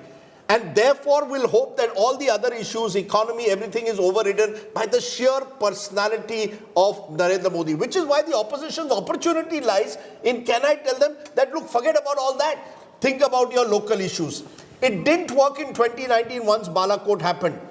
In 2024, even without Balakot, just the personality of Mr. Modi is what the BJP is banking on. He is there. They put all their eggs in his basket. That's the risk they run. They are doing what Indira Gandhi, Devkant Barua said, Indira is India, India is Indira. They've done Modi is India, India is Modi. Sudhanshu may not agree to it, but he is their number 1 to 10. All their eggs are in his basket, and there will be more and more in his basket. He has used a very appropriate phrase. India is Indra and Indra is India was said by Devkant Barua, then President of Congress, and up till now no president has apologized for that. So this is the official statement of the Congress, and it echoes with what Rudolf Hess said in 1934. Hitler is Germany and Germany is Hitler. But today, Modi in every India's Modi. Let me complete, sir. In our every party meeting, even Modi ji himself says, Bharat Mata ki Jai and Vande Mataram. That's how difference. And they say India is Indra and Indra is India. We say Vande Mataram and Bharat Mata ki Jai. Even we are accused of that we are using these things as a political tool. Bharat Mata ki Jai and Vande Mataram. Here lies you don't agree with my statement, Modi is India, India is Modi? That is actually the messaging. Sir, what you say in your internal party meeting doesn't mean what is the messaging going out to the people of the country. We believe in ideology. Bharat Mata, how can you say Modi ji can even think of equating with the country when he himself said Bharat Mata ki Jai? They are having a foreign mindset of the country. We are having the eternal mindset of the country from the ages unknown, which is the real mindset of the country. And one thing, on the tangible issue of development, the inflation and the price rise. Even the credibility of BJP is so high that in the last 60 years, other than 2006 and 8, every time the rate of inflation was much, much higher than rate of growth in Congress rule. And in entire BJP rule of the 14 years, except 2020, when the COVID was there, the rate of growth was much higher than rate of inflation. And even Modi ji has very dexterously done with that. So I think on the issue of unemployment and price rise, we are having a much, much better credibility. And on the issue of ideology, I would like to say, since last 71 years, you name a single ideological and principle stand on which BJP has changed its policy, and you name a single ideological stand in which Congress has not changed its policy. So that's how the credibility. And on the issue of seeing Narendra Modi, he is having such a personality and such a level of attraction towards the people. Why? Not because he has been projected by something, because of his credibility, dedication and devotion to the nation. So Moditwa. 8 साल में एक दिन की छुट्टी नहीं ली जनाब. No. So it is Moditwa. You see, at one level, it eventually boils down to Mr. Modi. He may now say Bharat Mata, but at the end of the day, for that average, say a farmer in Jalna or a farmer in Sitamarhi, he is saying Mr. Modi. On a vaccine certificate, he is not saying Bharat Mata. He is saying Mr. Modi.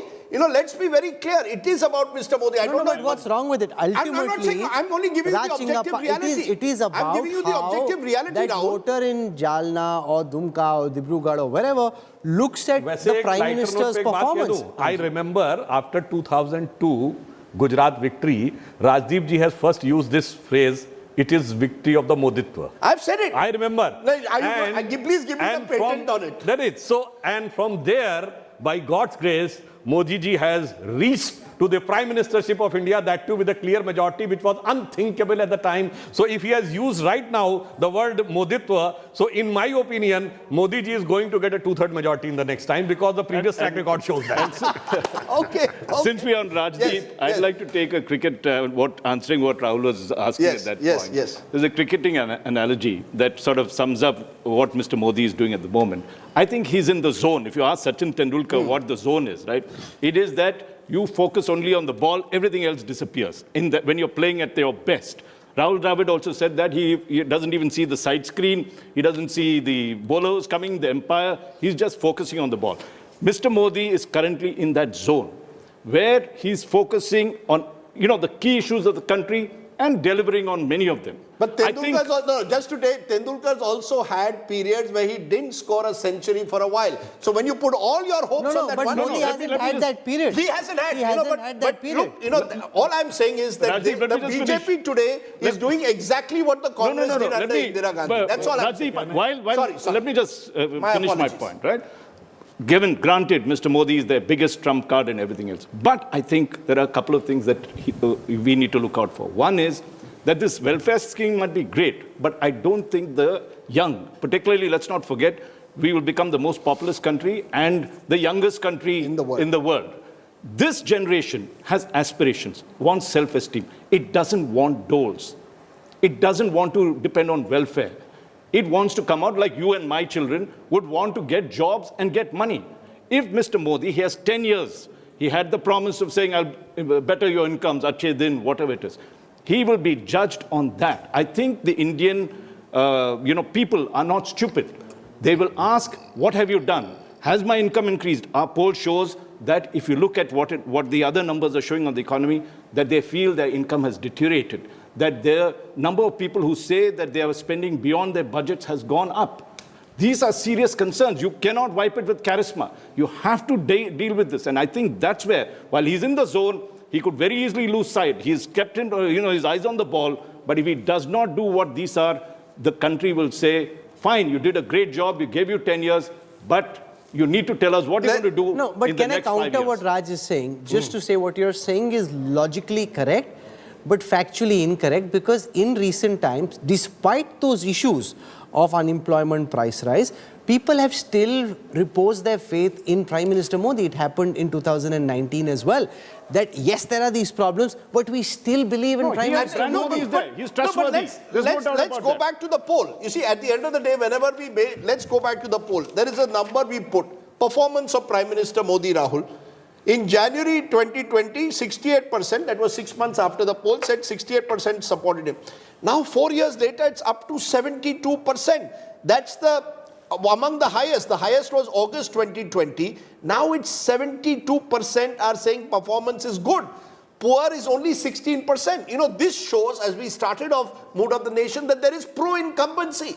You see, that is something we've got to learn to, grapple with. See what happened with pro-incumbency in Gujarat. When there is pro-incumbency, you could end up throwing up a result which is much bigger than what appears normally possible. You know, Rahul, I hate to say this, but I remember first week of May, and I had it on video, so it's there on video. I had said the BJP will cross 300. Because then also there was, eventually the Balakot bump effect also was there. But even so, I do believe, even before Balakot, once the election is presidential, and the BJP will make every effort, as I said, to do so, you're going to make it a leadership contest. You're front-loading leadership. Look at these numbers. But look at 72% as per your own poll are saying that he is good. The only time it went below was 54% in August 2021 at the peak of COVID. No, but Rahul, these are very strong numbers. When 72% think the Prime Minister is doing a good job, the BJP doesn't have to try to make the poll presidential. It automatically is. 7 out of 10 think the Prime Minister is doing a good job, and that's going to be a big factor in determining how they vote. So in some ways, those two things are basically flip sides of each other, right? BJP tries to make it or not make it. In some ways, it's the feature of the system. Post 2014, not just at the national level, but even in states, now faces have become important, right? Parties and leaders have basically become synonymous. You can't think of a RJD without a Lalu Yadav. You can't think of a DMK without a Stalin. So in some ways, a lot of things are changing in last 10, 20 years of electioneering and campaigning, where faces have become very, very important.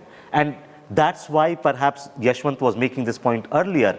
What we are seeing a rise of a new era. And you can basically compare this period with the 50s and 60s, when you had very, very powerful chief minister, even when there was a towering Nehru personality. There were powerful chief ministers, they were returning back to power, and same thing is happening in last 10 to 15 years. Let's ask that to Yashwant. Yashwant, do you see anything in your poll which should give the BJP a cause for worry, given your numbers? Well, I have said that at the local level, I mean, the equation, the way the allies went off in Maharashtra and in Bihar, and obvious anti-incumbency factor that they are grappling with in Karnataka. But, oddly enough, while the opposition is trying to make the entire politics local, I have a slightly different take on eventual outcome of that. Rajdeep, that localization of politics might actually, by the time Lok Sabha happen in some of the states, end up helping the BJP. For example, look at the anger that is building up against the Bihar government. Bihar government is not running smooth. Every day we look at the things that, okay, this is a problematic area where they are having it. Look at the numbers that Karnataka will throw up. BJP is likely to lose Karnataka. Well said, done. Congress is likely to win Karnataka. That is also said and done. But Rajdeep, one funny thing which always keeps me on my tenterhooks, that looking at the way the Congress managed. For example, Karnataka, my other numbers show Siddaramaiah is the most popular leader right now in Karnataka, while the Congress is likely to make Chief Minister of DK Shiv Kumar, whose numbers are not so great. So there would be a conflict over there, and by the time 1 year goes by that Karnataka elections are happened, I'm not sure whether the Lok Sabha voting intention will remain the same. No, but this is Yashwant bowling a googly to the Congress, because Congress hasn't said Shiv Kumar is being CM. So they will say, like they did in Himachal, that the MLAs will decide. And if the Congress is to be in a position, a majority of the MLAs, from what I am told by everyone in Karnataka, Rahul, they actually back Siddaramaiah. In the way that Rahul Gandhi and Kharge are running the Congress right now, Rahul, they could potentially go with whoever the MLAs back. The big name wasn't there.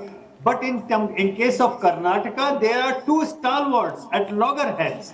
And one is arguably a very popular among the masses, other one is a master mind for electioneering, but not popular, not that popular at all. So there would be friction. Or And it when could the end up like governments a have the friction, Sachin Pilot that and might Gehlot have kind a of different situation. Kind of result in Sure. 1 year. But you know, I think we've already, you know, we'll take a break at this point, because I think we've looked at this very, very closely, looking at whether there are any alternatives in a way, almost, because otherwise it appears a certain sense of a predictable outcome almost into 2024. Is it really a done deal? What are the X factors that could change? Also, what are those factors? How do people see factors like misuse, alleged misuse of enforcement agencies, those critical data points? Mood of the nation, back in a moment.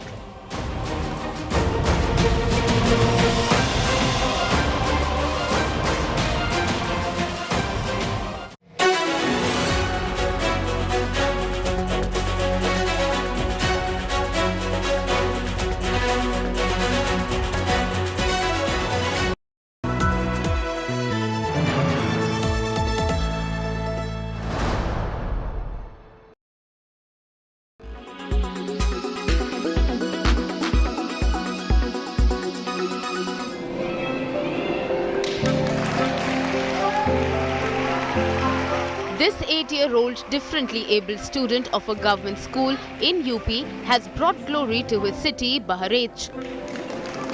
Whoever says disability can slow you down should look up to this little one. Divyansh, who is more than 40% disabled in his legs, created a record by doing Shirshasana continuously for 44.1 minutes in the G20 Yogasan Record 2023 program. Sharma sir और मैं 2 घंटा करता हूँ, पढ़ाई भी करता हूँ और प्रैक्टिस करके भी डीएम सर को हराऊंगा। क्या बनना चाहते हो? IAS. His teachers were equally joyous as Divyansh bagged his name in Yogasan Book of World Records. इन बच्चों को स्वयं से और कोच बुला करके महीने में 2 बार या 3 बार इनको कोचिंग देते हैं और इसी कोचिंग के बल पर बच्चे हमारे म्यूजिकल योगा में भी आगे हैं और सामान्य योगा भी ढंग से करते हैं। उसी का परिणाम है कि आज हमारा बच्चा दिव्यांग बच्चा शीर्षासन का रिकॉर्ड बनाया है। Divyansh also won praise from the district magistrate. प्रधानमंत्री जी ने और मुख्यमंत्री जी ने दिव्यांग बच्चों के कल्याण के लिए विभिन्न कल्याणकारी योजनाएं यहां पर प्रारंभ की हैं। उस बच्चे ने खुद अपनी प्रतिभा से यह स्थापित कर दिया है कि वह दिव्यांग नहीं बल्कि अन्य सशक्त बच्चों से भी ज़्यादा सशक्त है। Divyansh's aspirations don't just end here. He wishes to be an IAS officer in future. Bureau Report, India Today.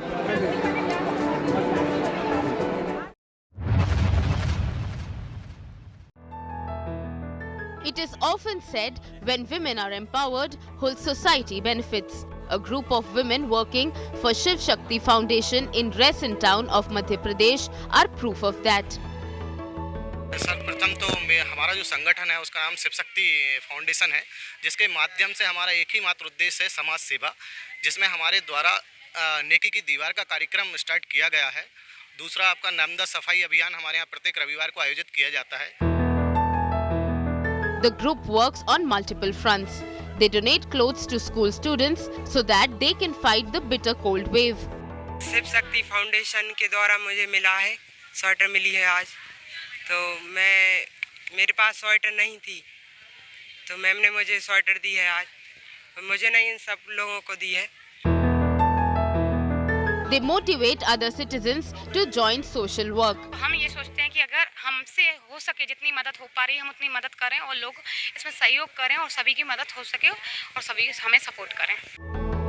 Every Sunday they head towards the Narmada river to clean it. And they even help the traffic police. आज बहुत अच्छा लगा कि हमारा Shiv Shakti foundation पूरा परिवार आया हुआ है और हम लोग हर रविवार आएंगे और 11 बजे से 2 बजे तक हम लोग 3 घंटे का समय इधर पे बिताएंगे और हम आप सभी से निवेदन करते हैं आप सभी आएँ और इधर पे गंदगी ना करें और हमारा सहयोग दें। हम सहयोग की आपसे अपेक्षा करते हैं। These women from Resin want to set a new example for women empowerment. Bureau Report, India Today.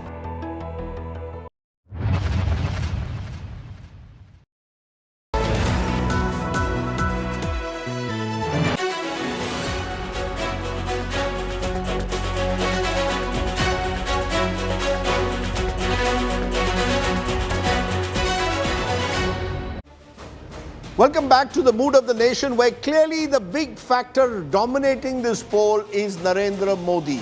There is Modi only, it appears, Timo factor when you look at the politics of this country. But Rahul, what would happen if this was a presidential contest and more? Let's take a look at the numbers. Okay, so on the question of who is best suited to be India's next Prime Minister, it seems there isn't much of divided opinion amongst the respondents in the India Today Mood of the Nation opinion poll. Prime Minister Narendra Modi has more than half the respondents in our poll rooting for him to be the next Prime Minister. Rahul Gandhi's approval has gone up from 9 to 14, but that's just a 5% increase. The big number there is that 52% of the respondents say they would like Narendra Modi to be Prime Minister once again. We also asked the other question, which is about who is best suited to succeed Prime Minister Modi. Now, this is a question which nobody in the BJP wants to really talk about at this moment, because the Prime Minister is still very much front and center.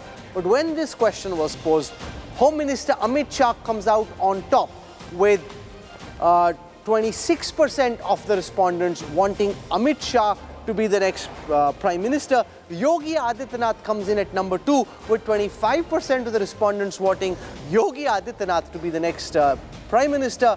Nitin Gadkari comes in at number 3 at 16%. But at this moment, leading with a slender margin, Home Minister Amit Shah as the numero uno choice to succeed Prime Minister Modi. Interesting, Rahul, because we won't look at after Modi who. Remember, 50s and 60s, they used to ask this question after Nehru who. But let's look at some of the other data points very quickly. In fact, when we ask best PM of India over time, and usually the incumbent does have an advantage in such polls, Narendra Modi ji at 47%, Atal Bihari Vajpayee 16%, Indira Gandhi at 12%. For a long time it was Vajpayee and Indira, now Mr. Modi is there. Has the Modi government reduced corruption? Have they really made Bharat into a Bhrashtachar Mukt Bharat? 53% say yes, no say 41%. So there is a bit of a divided opinion. There are certain issues, unemployment, corruption, where opinion tends to be a little bit more divided. Does the BJP misuse enforcement agencies? 44% are saying yes they do, no 41%. So that's another issue on which you will find a sharp divide, misuse of enforcement agencies. Freebies. Should the government be giving more freebies? Yes say 49%, no say 42%. So a lot of the issues of our times have divided opinion, even if personalities seem to be of no contest. Opinion on current state of democracy. Remember, there's been a lot of talk this week over the manner in which a BBC documentary on Gujarat 2002 has been blocked. It's in danger, say 43%, not in danger, say 43%. So clearly a very divided opinion on certain contentious issues. Communal harmony under NDA rule, has it improved, say 43%, deteriorated, say 35%. Who is responsible for deteriorating communal harmony? 26% say BJP, RSS, opposition 3%, fringe group 3%. So I think there is a wide consensus that most believe in our poll that Mr. Modi is best placed to lead the country. But on specific issues, public opinion is divided.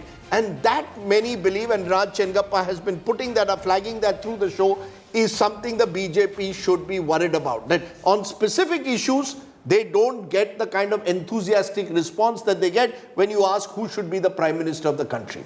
I think there are 2 points that come from this thing. One is that there is, just like there's a shelf life for welfare schemes, there's also a shelf life for polarization. We were discussing this earlier. As you keep pushing that envelope a bit, the average Indian begins to feel uncomfortable. Yes, we may not have agreed with Muslim appeasement, but we are not looking at confrontation of communities. So when it comes to polarization, you could choose, say, the UCC, Uniform Civil Code, and ram it through and say it has to happen. So that could be a polarizing issue which we were talking earlier.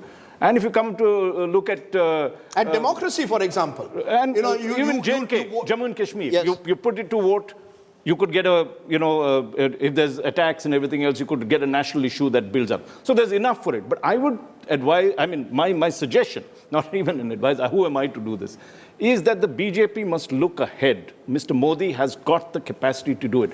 Unlike Jacinda Ardern of the New Zealand Prime Minister, he has not run out of, his tank is not empty. His tank is full. He can do a third term if he wants to. It is in him, as we decided. The phenomenon that Mr. Modi is, it is for him to say, okay, let's not look at 2045-7. Those are all great ideals. You need to now say, from 2024 to 2029, what will you deliver? And I believe that delivery has to be very, very clearly in this 2023, show the direction for the youth as to what you can give them. That aspiration, if you Very don't, interesting. you'll have Almost issues. talking about 2024 then being a done deal in a way, but is that something, a message we are told was given to the BJP also behind closed doors by the Prime Minister at your recent national executive? Reach out to Muslim groups, make it clear, don't make unnecessary comments about films, boycott this film, boycott a Pathan, that the party has been told be more responsible. Mr. Modi also wants to be seen, particularly in a year when we are heading G20, as a more statesman-like leader. Is that true, Sudhanshu? I was present in that meeting. What Prime Minister was trying to say, that reach out to all sections of society, irrespective of whether you are getting vote or not. He has not just taken the name of the Muslims. He had said, go to those who are having Vridhavastha pension. You have not just to deliver, even talk to them. Those who are having Vidhva pension, at least somebody should talk to them. Then he said, why not anybody can go to Gurdwara or church, even to the Muslims. And even if you are having an impression that they will not vote, forget about that. We are there for the society, not just to run the government or getting the political dividend out. No, so what about polarizing issues like love jihad, which, from time to time your leaders raise? Has he told you all stay away from that in the next 1 year? Focus on delivery. Actually, there is a perceptional difference when you use these phrases like love jihad and others, the so-called polarizing issue. Because, again, I would like to say, who has used this phrase, love jihad? BJP? No. V.S. Achyutanandan, the Communist Party chief. No, come on, Minister. BJP leaders, including Yogi Adityanath, have used them repeatedly. Let me complete, sir. And it was a report submitted by Kerala STF to the High Court of Kerala based on the 5,000 cases they have studied, that these are not the usual love matters. There is a structured policy decided in 95 by Simi to target the middle class and upper middle class girls of Hindu and Christians. Okay, not only let me ask you this question. So what happened? So देखिए, मैं जो कहना चाहता हूँ, sir, यहाँ Lutyens zone में बैठ के कह देना बहुत आसान है, पोलराइजिंग. तो मोदी जी की सरकार है. मैं किसी मोहल्ले का नाम नहीं लेना चाहता. दिल्ली के उन इलाकों में जाके प्रॉपर्टी खरीदना छोड़िए, किराए मकान लेके दिखा दीजिए. लखनऊ के उन मोहल्लों की बात कह रहा हूं, योगी की सरकार लखनऊ में, मोदी जी की सरकार दिल्ली में, किराए पे मकान लेके दिखा दीजिए. सारा ये जो आप कहते हैं ना, पोलराइजेशन, सेक्युलरिज्म, सब समझ में आ जाता है. This is the fundamental difference. That's why there is a disconnect with the so-called national mainstream media from 25 years, from 3 decades. So they are unable to judge what is happening. Let me ask you a different question. What are you most worried about? As one of the strategists for the Bharatiya Janata Party, heading into the next Lok Sabha election, what concerns you the most? Our concern is how to further increase our vote base. And that we are working on the ground. What could go wrong? Like, what worries you?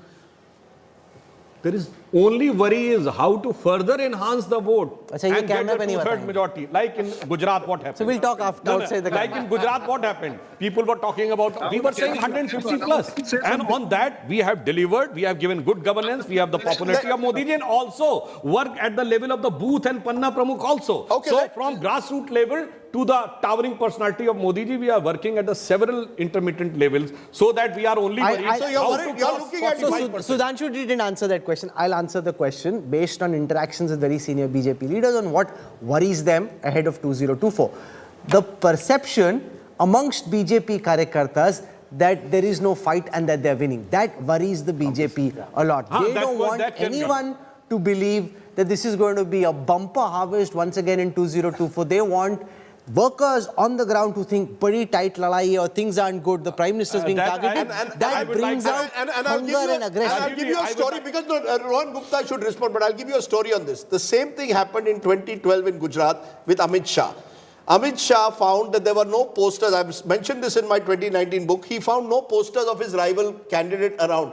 And he told his own people, please go and put up some posters so that they realize that there is a contest and all our people come out and vote. So the BJP complacency is always something you've got to be worried about. But Rohan Gupta, you have any final straw to clutch on to after this poll that you believe can change the picture in the next 16 months?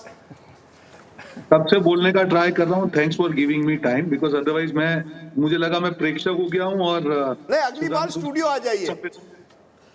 कभी सम्मेलन सुन रहा हूँ सुधांशु जी का, पर अब धन्यवाद. कि सुधांशु जी को आपने जब सवाल पूछा तो उन्होंने कहा कि नहीं हम तो और आगे. मुझे लगता है ये अहंकार है और जनता I agree with mister Chinnappa when he said that everything has a shelf life.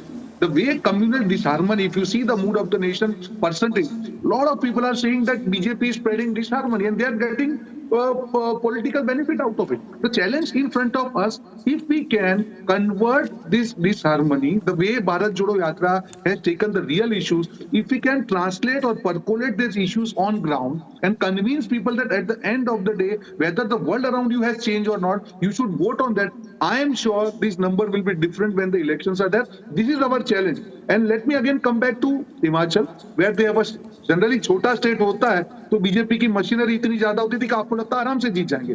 Still we could win. I am not again boasting. It is because of Bharat Jodo Yatra. But the experiments what we did to ensure that we fight issues on local issues. Sir, Bharat Jodo Yatra didn't even go to Himachal Pradesh. How are you even saying I'm not connecting with the Bharat Jodo, but because of the Bharat Jodo? They didn't even go to Himachal Pradesh. Can I say one thing on shelf life? Yes, very quickly. What happens shelf life? That is not Rahul. The point here is Rahul Bharat जोड़ो यात्रा नहीं जाना का महत्व नहीं है. महत्व है कि कौन से इश्यूज पे हो रहा है. आज कम्युनल हार्मनी इशू में महंगाई है, बेरोजगारी है. On the issue of the shelf life, I would like to say that they formed the government in Himachal and within 3 weeks increased the 3 rupees in diesel. Why? Because they have said old pension scheme. At present, 80% of the budget of Himachal goes in salary and pension. Where they have increased, it is going to be 100% plus. So they have to have 3% increase in the. अब तो कैसे कहेंगे कि महंगाई है, petrol है, diesel है. So that's why the shelf life is this and the crisis of credibility is there. Look, we've discussed. We've got freebies somewhere, and freebies is a very divisive issue. You will recall before 2019 also the Prime Minister brought the Kisan Samman Nidhi, which still continues. So the fact is, every political party in their own way looks to woo the voter through what you call labhartis, and they will say, you will say when they give welfare scheme, they are doles. When you do it, it is labhartis. There is a difference. There is a. हमने सबको दिया. Even 70% people of the minority community has got one benefit or the other. Despite हमें vote 1% नहीं मिला. ये ठीक है कि दूसरी तरफ देखिए there is a difference in the mindset. On the Muslim community, you get 70% people, but they are being covered by these type of thinking with the so-called secular party polarization. So they are not voting. On the other hand, here you say 700 rupees free and they are ready to vote. So these type of different in the mindset is also going to impact and is also having the connection with the tangible delivery and the ideological obsession. So we're out of time on this broadcast, but we're not done. We'll have part 2 of the Mood of the Nation opinion poll, where we look at the state of the economy in the eyes of the Indian voter, the Modi government's handling of foreign affairs, Pakistan, China, the G20 presidency, and a lot more when Rajdeep, Raj Chingappa and the entire team comes back with part 2 of Mood of the Nation opinion poll. That's right, there's always a sequel. The successful OTT series always have a sequel. We'll be back with a sequel. Modi 3. Okay, sequel. Okay, what Sudhanshu is calling Modi 3, what we are saying is Mood of the Nation. One of the things I want to say before we end is that every time these polls are done, we are told that these polls are fixed. Please understand, Yashwant Deshmukh is there with us. It is, at the end of the day, Mr. Deshmukh's poll. You want to say in 30 seconds? You want to give a response to all those who will say, ये तो मोदी जी के लिए fix किया है poll. Modi ji के लिए fix किया है तो कर्नाटक में कांग्रेस की जीत की बात मैं क्यों कर रहा हूँ. राजदीप, हर पोल में जब कोई जीतता है वो जीतने वाला उसके लिए ताली बजाता है. जिसके लिए अच्छी खबर नहीं होती उसके लिए वो गुस्सा होते हैं. बेसिकली शूटिंग द मैसेंजर वाली साइक. And do remember our poll put out by the India Today group was actually showing the Congress win in Himachal Pradesh at a time when at the highest levels in the BJP, people weren't willing to believe that poll. the poll actually shows the numbers are what they are. Raj and I haven't sat there and fixed these numbers. The numbers are what they are. And my final word is, a poll is always a better barometer than WhatsApp groups. And Gyan. You see, the end of the day, we can in our WhatsApp groups, based on our echo chambers, either believe that the Bharat Jodo Yatra has transformed the country, or indeed that Mr. Modi ji is has 100% support. The truth at the end of the day comes through a poll, and we go by the numbers at the end. This is the best there is, the most credible poll, the most dependable barometer of which way the political winds are blowing. So just take it for what it is. Just wishing all of you a very happy Republic Day week. We'll see you again tomorrow. Namaskar, Jai Hind.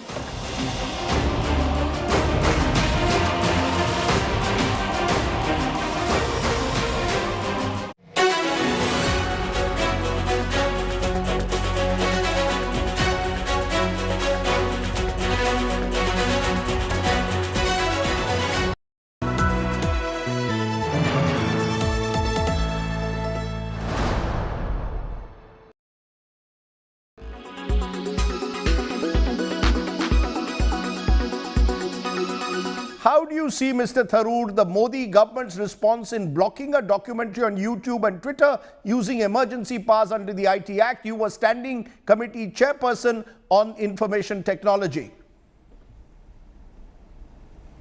I think it's most unfortunate. It really is in many ways a violation of the spirit of our constitution that guarantees freedom of expression and freedom of opinion. And I think on the way in which they've done it has only drawn more attention to the issue they were trying to suppress. So they really haven't done themselves any favors in the process. But let me stress that censorship is something we must consistently oppose. And whatever our views on the individual merits of the BBC documentary, I think the fact that the government doesn't want us to see it becomes a powerful incentive to most democratically minded people to see it. You know, something you have written in your book on this colonial mindset is being now echoed by the government. They claim that this BBC documentary coming 20 years after the Gujarat riots, holding the Prime Minister directly responsible after the Supreme Court gave him a clean chit, exposes a colonial mindset. Do you agree with this colonial mindset of the BBC theory? No, I'm not going along with the government's view, but at the same time, I do appreciate the fact that these things have been said by Indians for the last 20 years. And indeed, you are one of them, Rajdeep, who was on the ground when this horror happened. And a lot of the information that appears to be contained in that documentary is information that we have already read in the accounts of Indian journalists. There have even been books on the Gujarat riots, which have been completely far more detailed about all of this.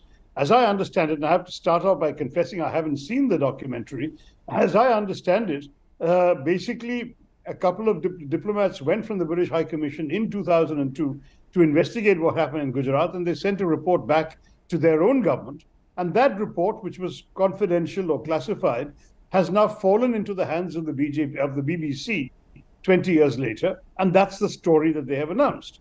Now, to my mind, that makes sense for the BBC to do to a BBC audience, in England particularly. But I'm not quite sure why it's such big news for us. For us, these are issues that have been raised in our country already. For many people, what happened in Gujarat is a wound that will not heal for a long time. But as far as the legal aspects are concerned, the Supreme Court has essentially laid the matter to rest by coming up with its final judgment on the matter. Now, I wonder whether we are gaining anything by discussing this in such great length. What the BJP's or the government's rather thin-skinned reaction has achieved is to give far more attention to a documentary that in the normal course, a very small fraction of the Indian viewing public would have found the time to see. It's a new fad in India. Chai shops listing the owner's educational qualifications. Meet engineer chaiwala from Uttarakhand's Haldwani. Pankaj Pandey, a 28-year-old diploma holder in mechanical engineering, is a hit in the town. मैंने mechanical से polytechnic किया हुआ है government polytechnic गरूर से, तो उसके साथ साथ मैं अपनी जेई के लिए तैयारी भी करता रहता हूँ, जूनियर इंजीनियर के एग्जाम्स के लिए। और जो मेरा मेन जो विजन है वो इसी को आगे लेके जाना है, इंजीनियर चाय वाले को। Pandey used to work at a call center in Noida earlier. While he is proud to run a tea shop, he is also attempting to clear entrance exams for further education. Upcoming जो भी JEE के exams होंगे central government state government के mechanical के लिए उनकी तैयारी कर रहा हूँ और लेकिन मैकेनिकल की तो वैसे वैकेंसी निकलना बहुत कम हो चुका है, कई सारे डिपार्टमेंट तो कम बहुत।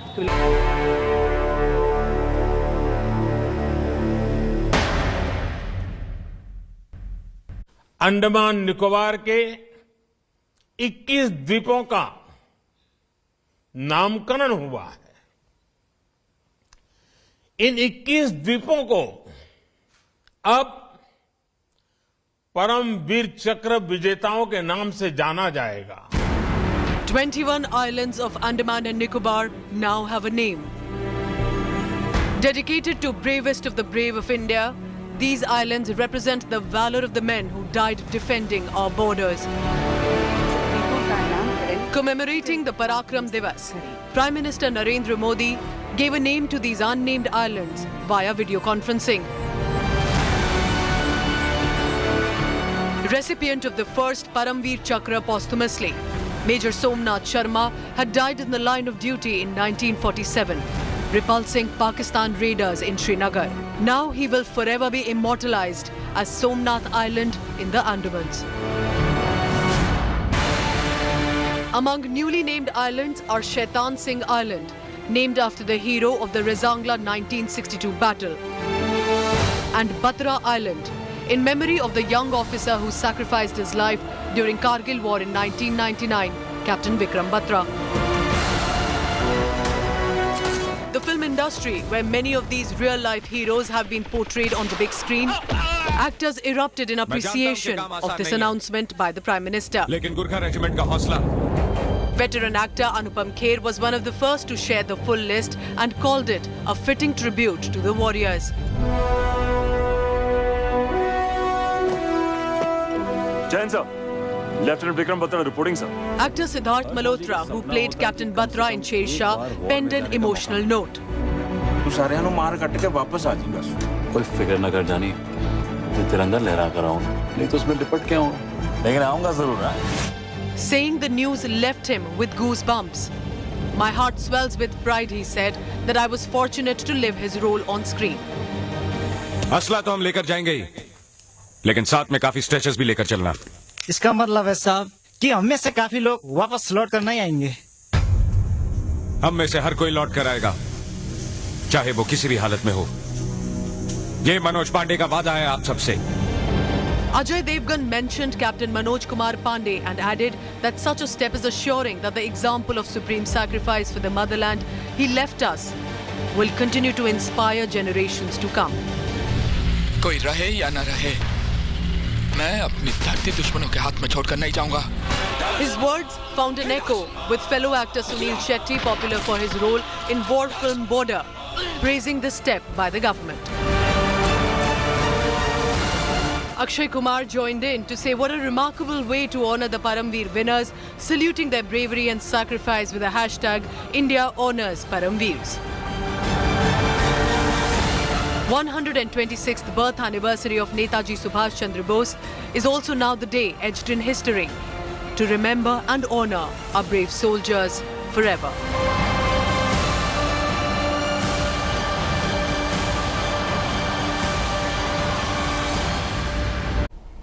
Victoria Cross was the most coveted gallantry award for colonial India. Once India turned independent, of course it wanted to institute its own gallantry award for its hero. But it was the Dominion in the British Commonwealth still. So it needed to then wait till the first Republic Day celebration to finally honour its own braves with its own gallantry award, the Paramveer Chakra.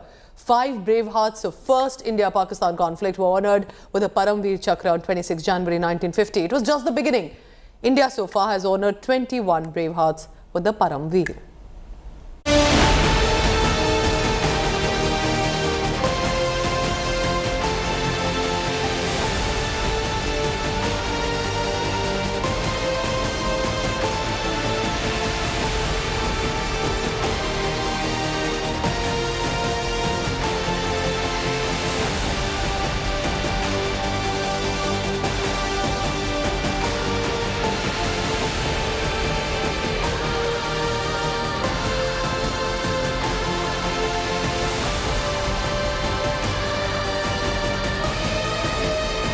India so far has recognized 21 bravehearts with Paramveer Chakra. 14 of them have received it posthumously and only one has been awarded to the Indian Air Force. All 20 others have been from the Indian Army and 16 of these have been from actions in India-Pakistan conflicts.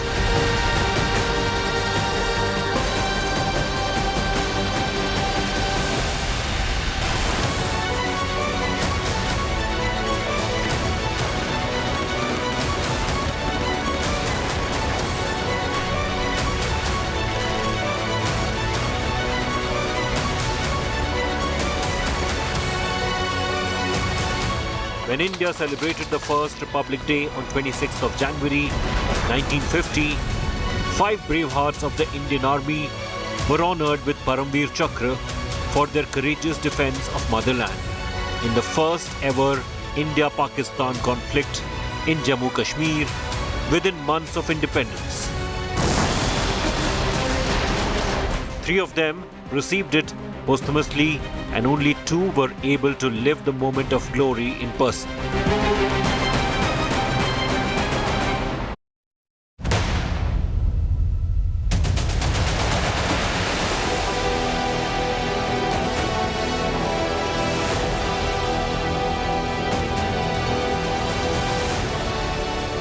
The first Paramveer Chakra was given posthumously to Major Somnath Sharma of Kumaon Regiment. I stand here as 15 Corps Commander in Jammu and Kashmir and in the Kashmir Valley specifically because Somnath Sharma and his Delta Company landed at Bandgaon and held it. Right now we are standing on the Bandgaon high ground. This is the very place wherein Major Somnath Sharma along with his company were deployed in order to save the airfield from falling into the hands of the Lashkar tribes and the Pakistani army personnel who had come here disguised as tribesmen in order to capture the Kashmir Valley.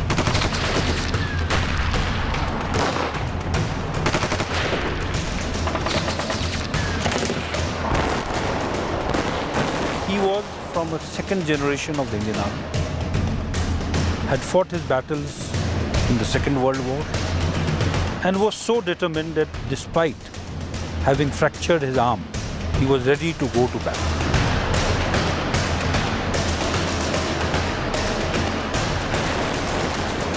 He was martyred while staving off an enemy attack on the Bandgaon Aerodrome in Kashmir Valley on 3rd November 1947. He was personally filling magazines and issuing them to the light machine gunners when an explosion killed him. His martyrdom delayed the enemy for 6 hours.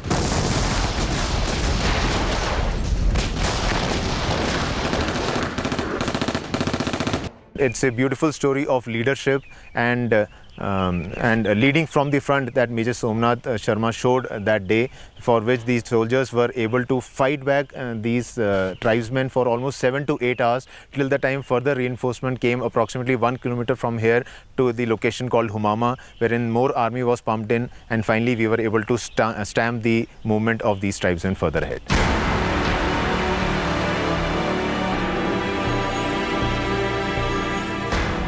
Naik Jadunath Singh of Rajput Regiment was commanding a forward post on 6th of February 1948 at Taindhar near Naushera in Jammu and Kashmir.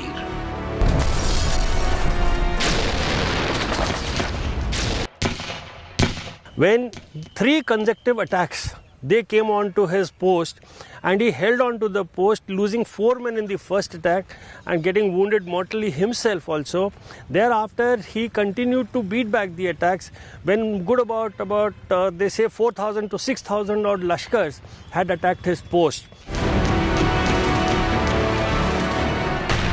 When the enemy attacked, Naik Jadunath did not flinch for a second, despite being alone and wounded. In a brave solitary charge, he rushed towards the enemy with his 10 gun.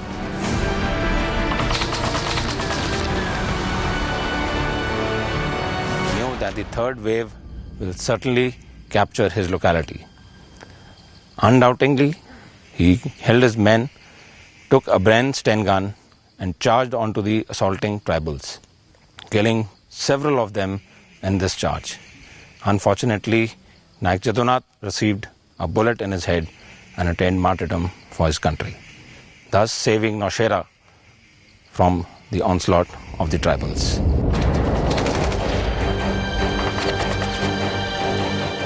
At the cost of supreme sacrifice of his life, he made the enemy run away in disorder. He was awarded Paramveer Chakra posthumously at the first Republic Day celebration of India.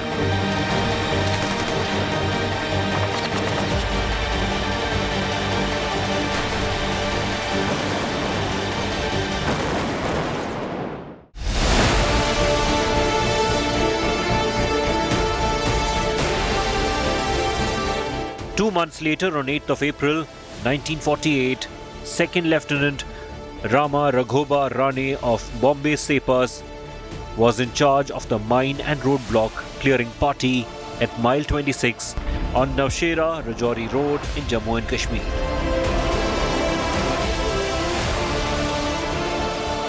Armored vehicles were supposed to move from Naushera to Rajouri to attack the Pakistani raiders. The access was completely laid with anti-tank mines. The area was also under constant enemy machine gun and mortar fire. Second Lieutenant Rane's leg was smashed with mortar fire, but ignoring his pain, he continued to concentrate on his main task. When the heavy shelling of the enemy started, a wounded Second Lieutenant Rane navigated a tank through the minefield.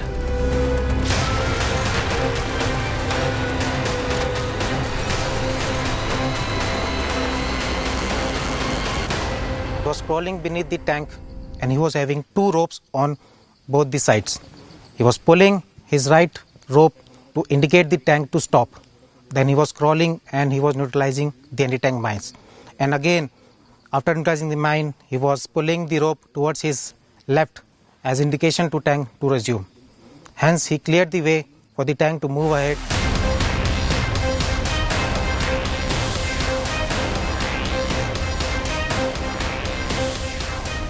This Paramveer was one of the two who could receive his gallantry award in person in the first award ceremony.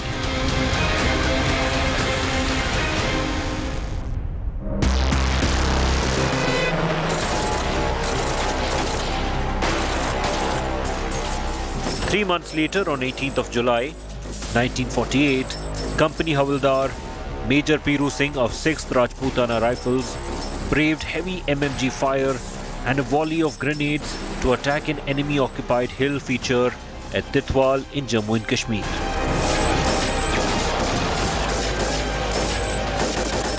Almost half his section become casualties to enemy machine gun fire. Company Havildar Major Piru Singh yelled out his battle cry of Raja Ramchandar ki Jai and rushed forward up the rocky ridge, throwing himself at the trench where the enemy MMG was firing from and killing the enemy gunners with his 10 gun. While moving from trench to trench, a grenade came and it blasted in front of his face. At this point of time, his face was completely damaged. He was blinded.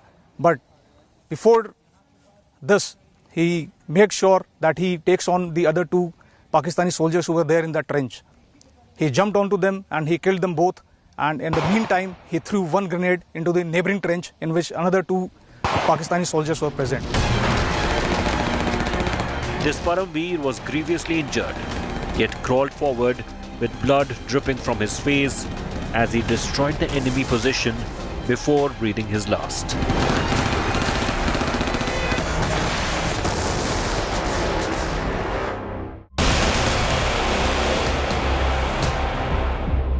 Lance Naik Karam Singh of Sikh Regiment was commanding a section at Richmar Gully in Jammu and Kashmir on 13th October 1948, when the enemy commenced its attack with heavy shelling of guns and mortars. Lance Naik Karam Singh, during the operations at Richmar Gully, took on enemy wave of attack after attack with sheer courage and will to fight. Enemy launched 8 attacks on Karam Singh's company. in a bid to capture it and then skirting Titwal for further advance and attack Srinagar. The first India-Pakistan conflict by then was already a year old. Despite bleeding profusely, Lance Nayak Karam Singh went from bunker to bunker, encouraging his comrades to fight. Together, they launched a counter-attack and charged at the enemy to defend Richmargali. We are heavily outnumbered. There are just 3 of us and you are the 4th one. What do we do now? A Sikh soldier asks Lance Nayak Karam Singh. He proudly replies, if we die today, we will be remembered forever. And thus, there are many who will continue this fight behind us. Lance Nayak Karam Singh was the other Paramveer living inspiration for generations of Indians till his death in 1993.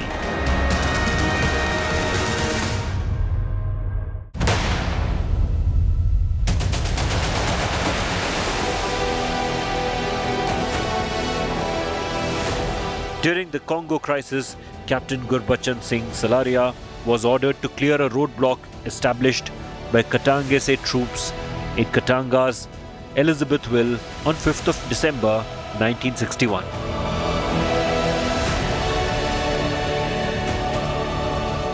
The Congolese forces had covered all the UN forces, and soon they had established roadblocks that would cut off the UN forces from their headquarters. Hence, Operation Okrato was conducted by 31GR.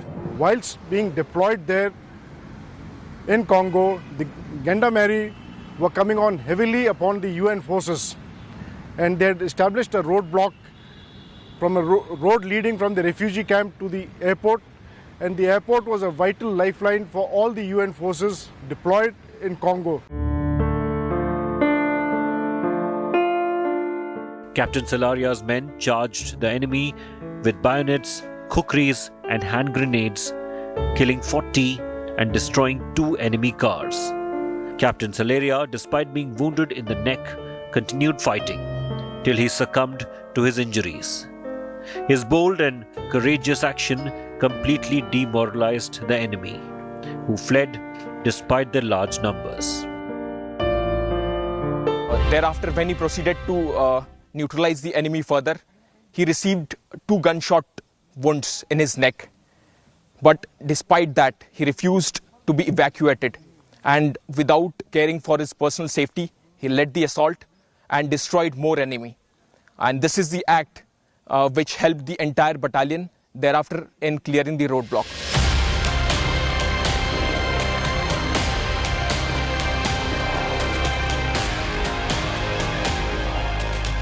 Major Dhan Singh Thapa of 8 Gorkha Rifles was a braveheart of the 1962 Indo-China War.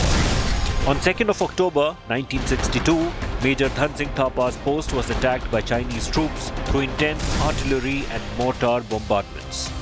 Under his leadership, the outnumbered post countered the attack, inflicting heavy casualties on them.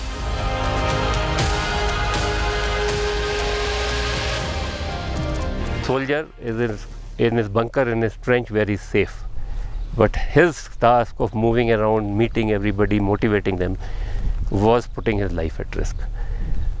Knowing very well, but he knew what is to be achieved, what is expected out of him, and that is where he put everything at stake and went around doing that.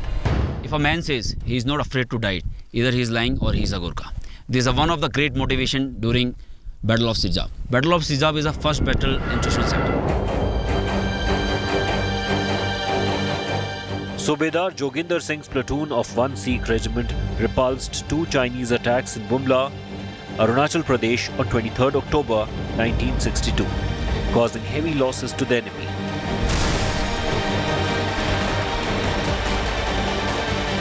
He with his platoon comprising 1 JSU and 29 other ranks were tasked to take up a defensive position in the Nefa sector in the area of Bumla Pass. Barely 2 months from his date of retirement, Subedar Joginder Singh, Paramveer Chakra, decided to hold the enemy attack and beat them back almost 3 times. The first assault was beaten back with almost half of his platoon either injured or dead. Subedar Joginder Singh again took the task at hand, motivated his boys and coordinated a defense to beat back the second assault. Chinese in the 62 war, wherever they came upon us, they heavily outnumbered us. But Subedar Joginder Singh, due to his personal leadership qualities and motivation, ensured that his post stood fast, and each and every one of them fought till the last man, last round. Subedar Joginder Singh had been injured in his thigh after the first attack, but he refused to be evacuated. Under the leadership of Paramveer Subedar Singh, his platoon stubbornly held its ground and he attained martyrdom during a bayonet charge.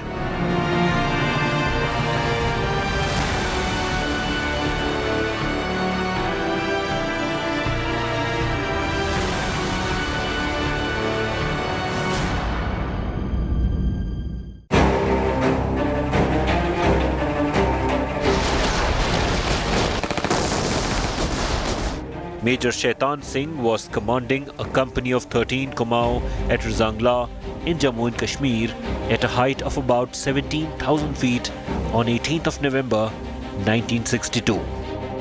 As far as the Battle of Rizangla is concerned, it is one of the most heroic battles fought in the military history. There were meager resources with the Indian troops. They were also limited in numbers. But in spite of that, they were determined to fight enemy who was numerically superior and also had better equipment with him.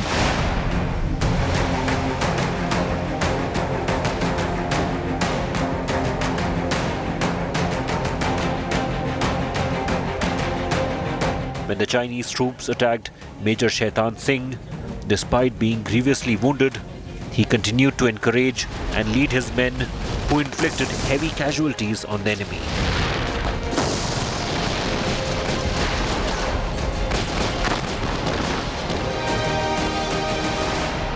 हमारे पास अम्नेशन भी ख़त्म हो गया समझो। कोई किसी जवान को जैसे गोली लगी और वो शहीद हो गया तो वो 2-4 राउंड बच भी गए तो उसके चलाने वाले ख़त्म हो गए तो राउंड क्या करेंगे। उस पोस्ट पर 124 आदमी मेजर शैतान सिंह की अध्यक्षता में ये चीन को सबक सिखा दिया कि लड़ाई किस तरह की होती है।